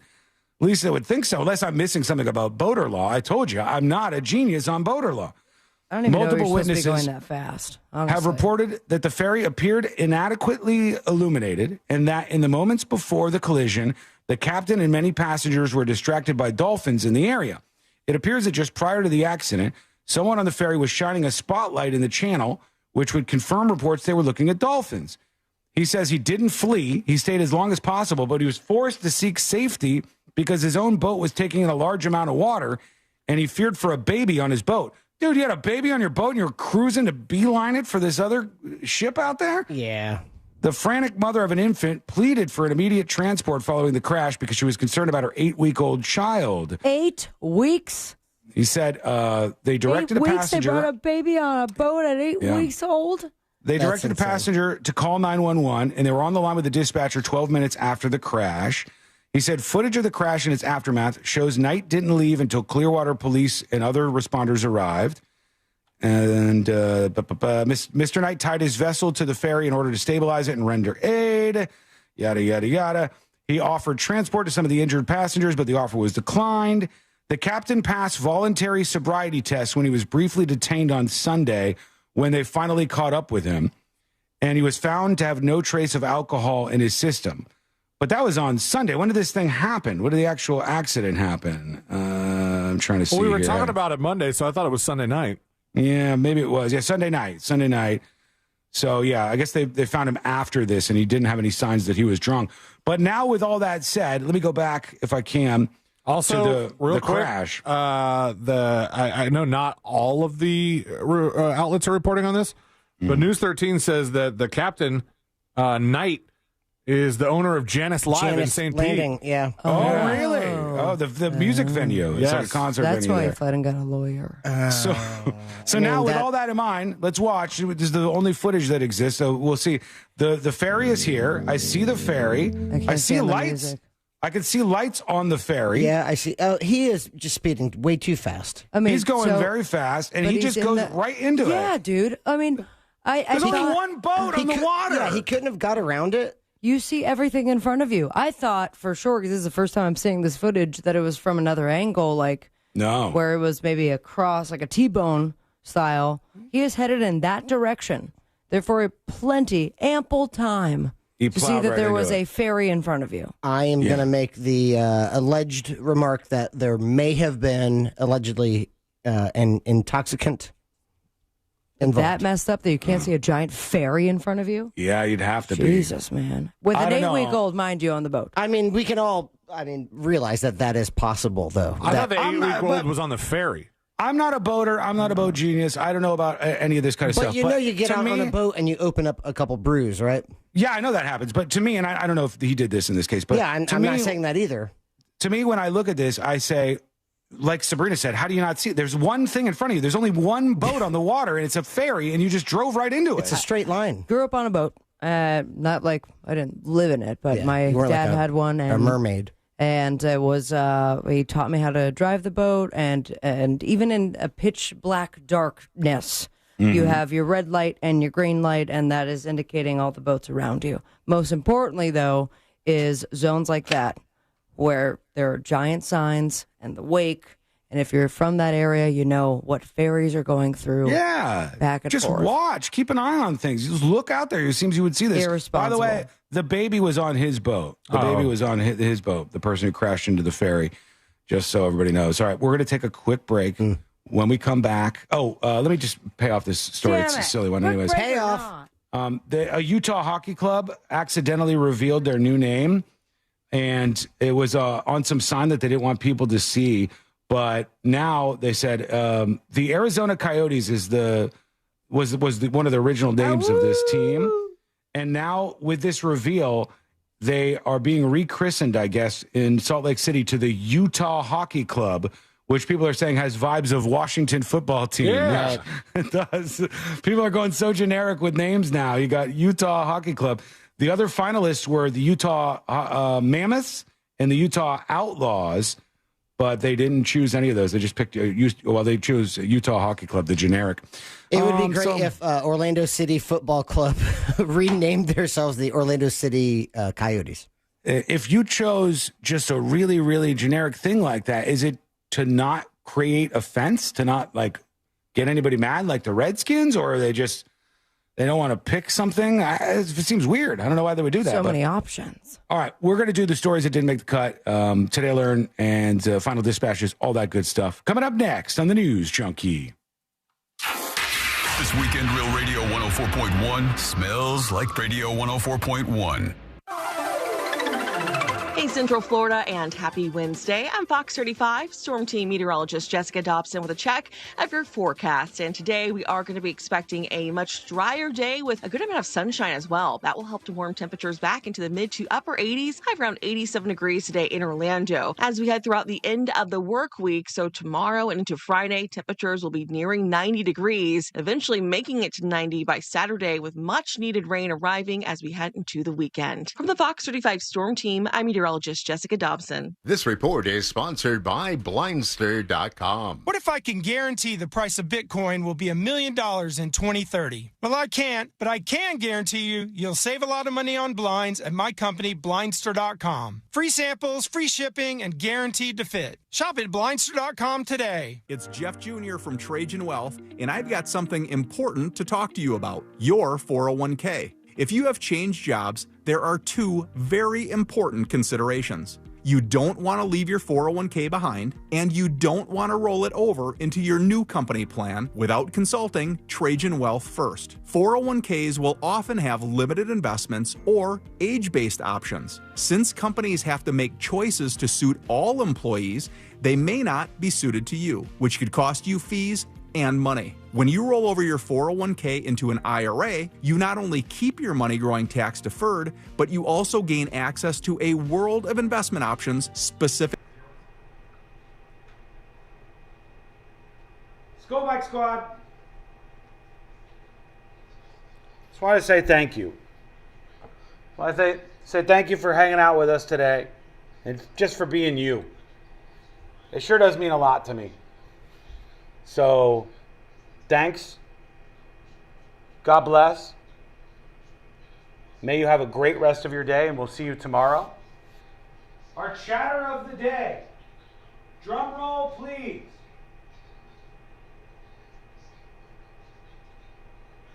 Our chatter of the day for kissing a little ass and being nice. Michael Klein. Michael Klein on YouTube, because he said something nice about the show. And I don't mind being lubed up. ChatGPT doesn't do it for us anymore, so I'll take a little compliment. Thank you, Michael, on YouTube. Again, YouTube wins. Twitch has not had a chatter of the day in a fortnight. Perhaps longer. Hey, I didn't see some of the chat during that segment, but boat people, watching that video of that boater crash into the ferry, is there any way you see that this guy was in the right? To me, as a non-boater, I don't know anything about this world. I may sound ignorant here, right? So I'm putting that up front. But I think I'm driving in the boat. It's dusky, but it's not totally dark. I'm cruising along. I know that the boat bounces and stuff, but I don't see how I wouldn't see something right in front of me, to the point that I would just crash into it. And therefore, if I do just crash into something in front of me that's not really moving at a high rate of speed, how is it anyone's fault other than my own? That's what I'm struggling with. Know what I mean? That's what I'm struggling with. How is it anybody's fault but your own? It would be like if there was a car in a parking lot just very slowly moving around, and then I drove 45 miles an hour and smashed into that one car. It's the only car there. I don't see any way that that's not my fault.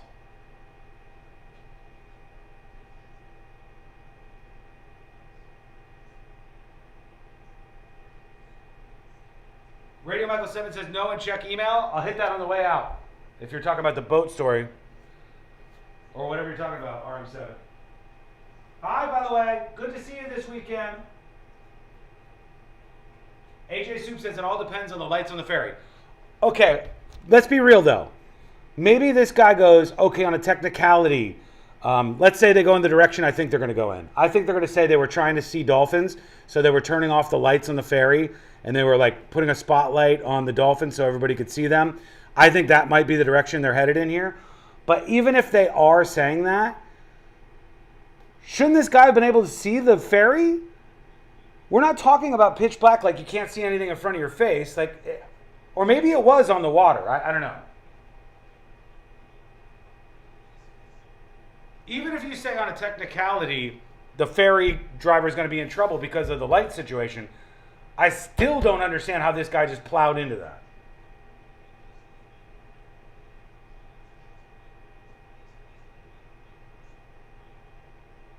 Most likely he wasn't paying attention. There should be serious consequences for a second occurrence? Second occurrence? What do you mean second occurrence? 90 seconds.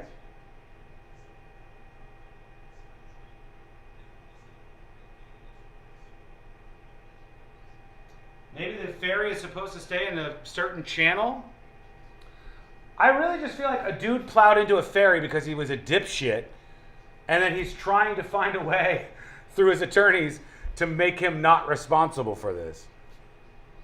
That's my take. His lawyers might not like that, but that's my take. My take is this was just like dumb boating, and then the guy's like, legally, how could I save my ass here since somebody died? All right, we're coming back.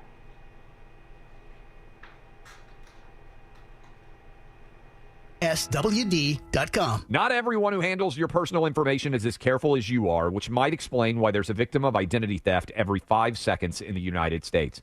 Fortunately, there's LifeLock. LifeLock will monitor hundreds of millions of data points a second for threats to your identity. And if your identity's stolen, a U.S.-based restoration specialist will fix it guaranteed or your money back. Save 40% your first year with my name, Clay, as your promo code at LifeLock.com. LifeLock. For the threats you can't control, terms apply.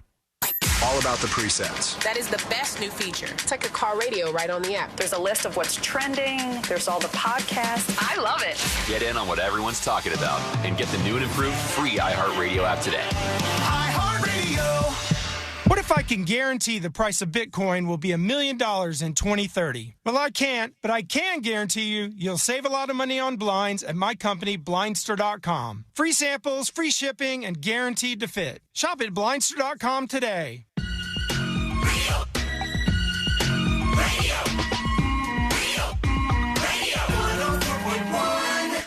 The only show brave enough to admit we Google half this stuff. This is the new.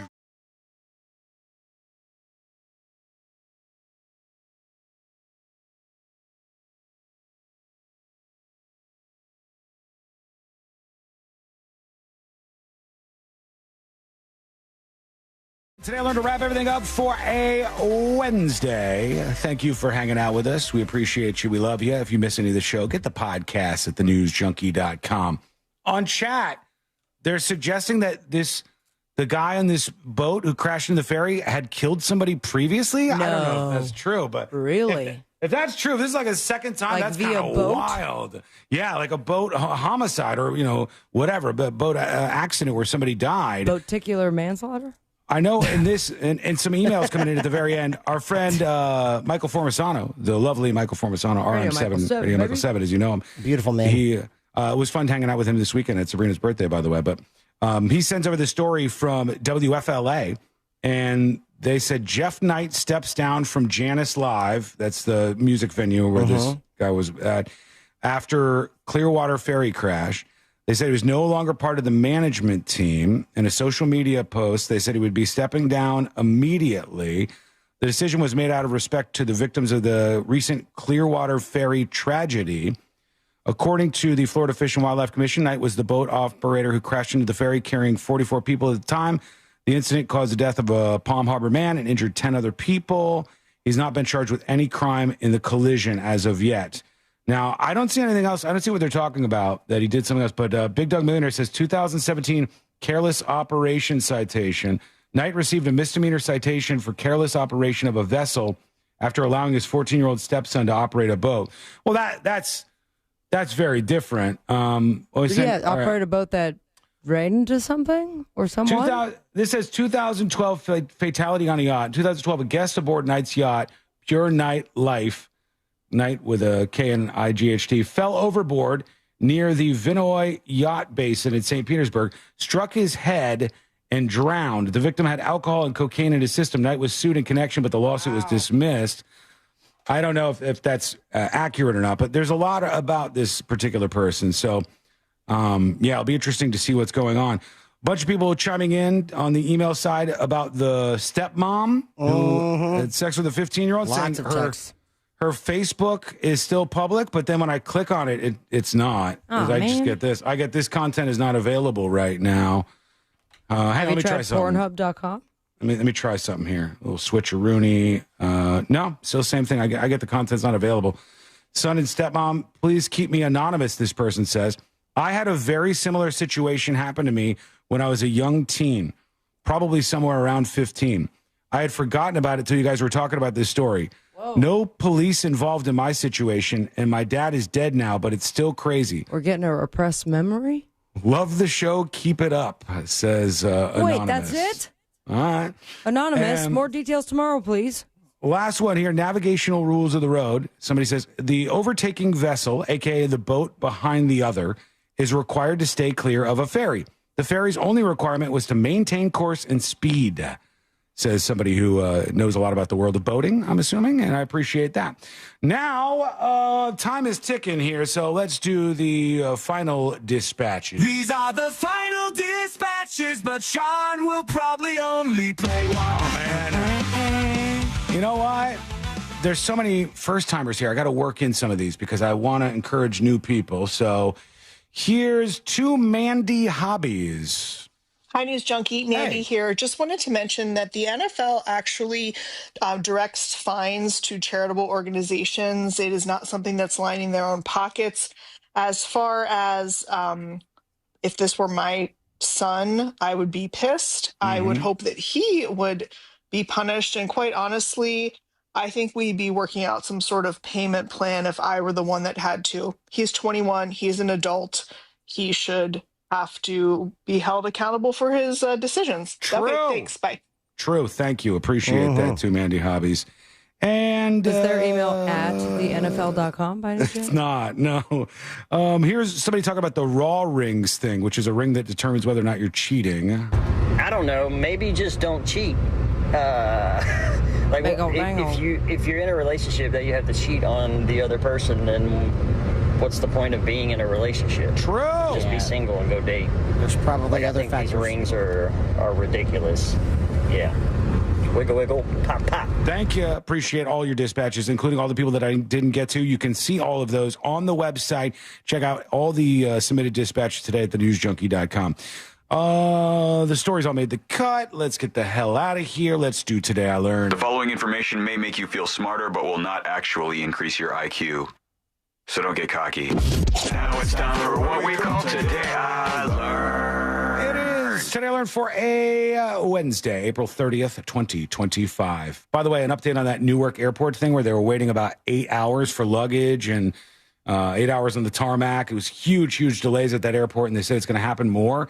That was due to an equipment malfunction, they said. An equipment malfunction. Something went down. And that caused the massive delays in the area. Today I learned this band right here. They might be giants. Nice work. They might be giants. Is correct. The Flood album. Great album. They might be giants. They have 5 children's albums. I did not know they had that. One of them even got them a Grammy. And finally, today I learned this band. NSYNC. NSYNC is correct. You son of a bitch. The band name NSYNC is a play on the last letter of each of the original band members' names. Justin with an N, Chris S, Joey Y, Jason N, and JC. There you go. NSYNC. How cute. No strings attached. Thanks for hanging out with us. We love you. We appreciate you. I love you guys so Love you much. so much, You too. are in my carafe. And thank you, everybody. If you missed any of the show, get the podcast at the News Junkie.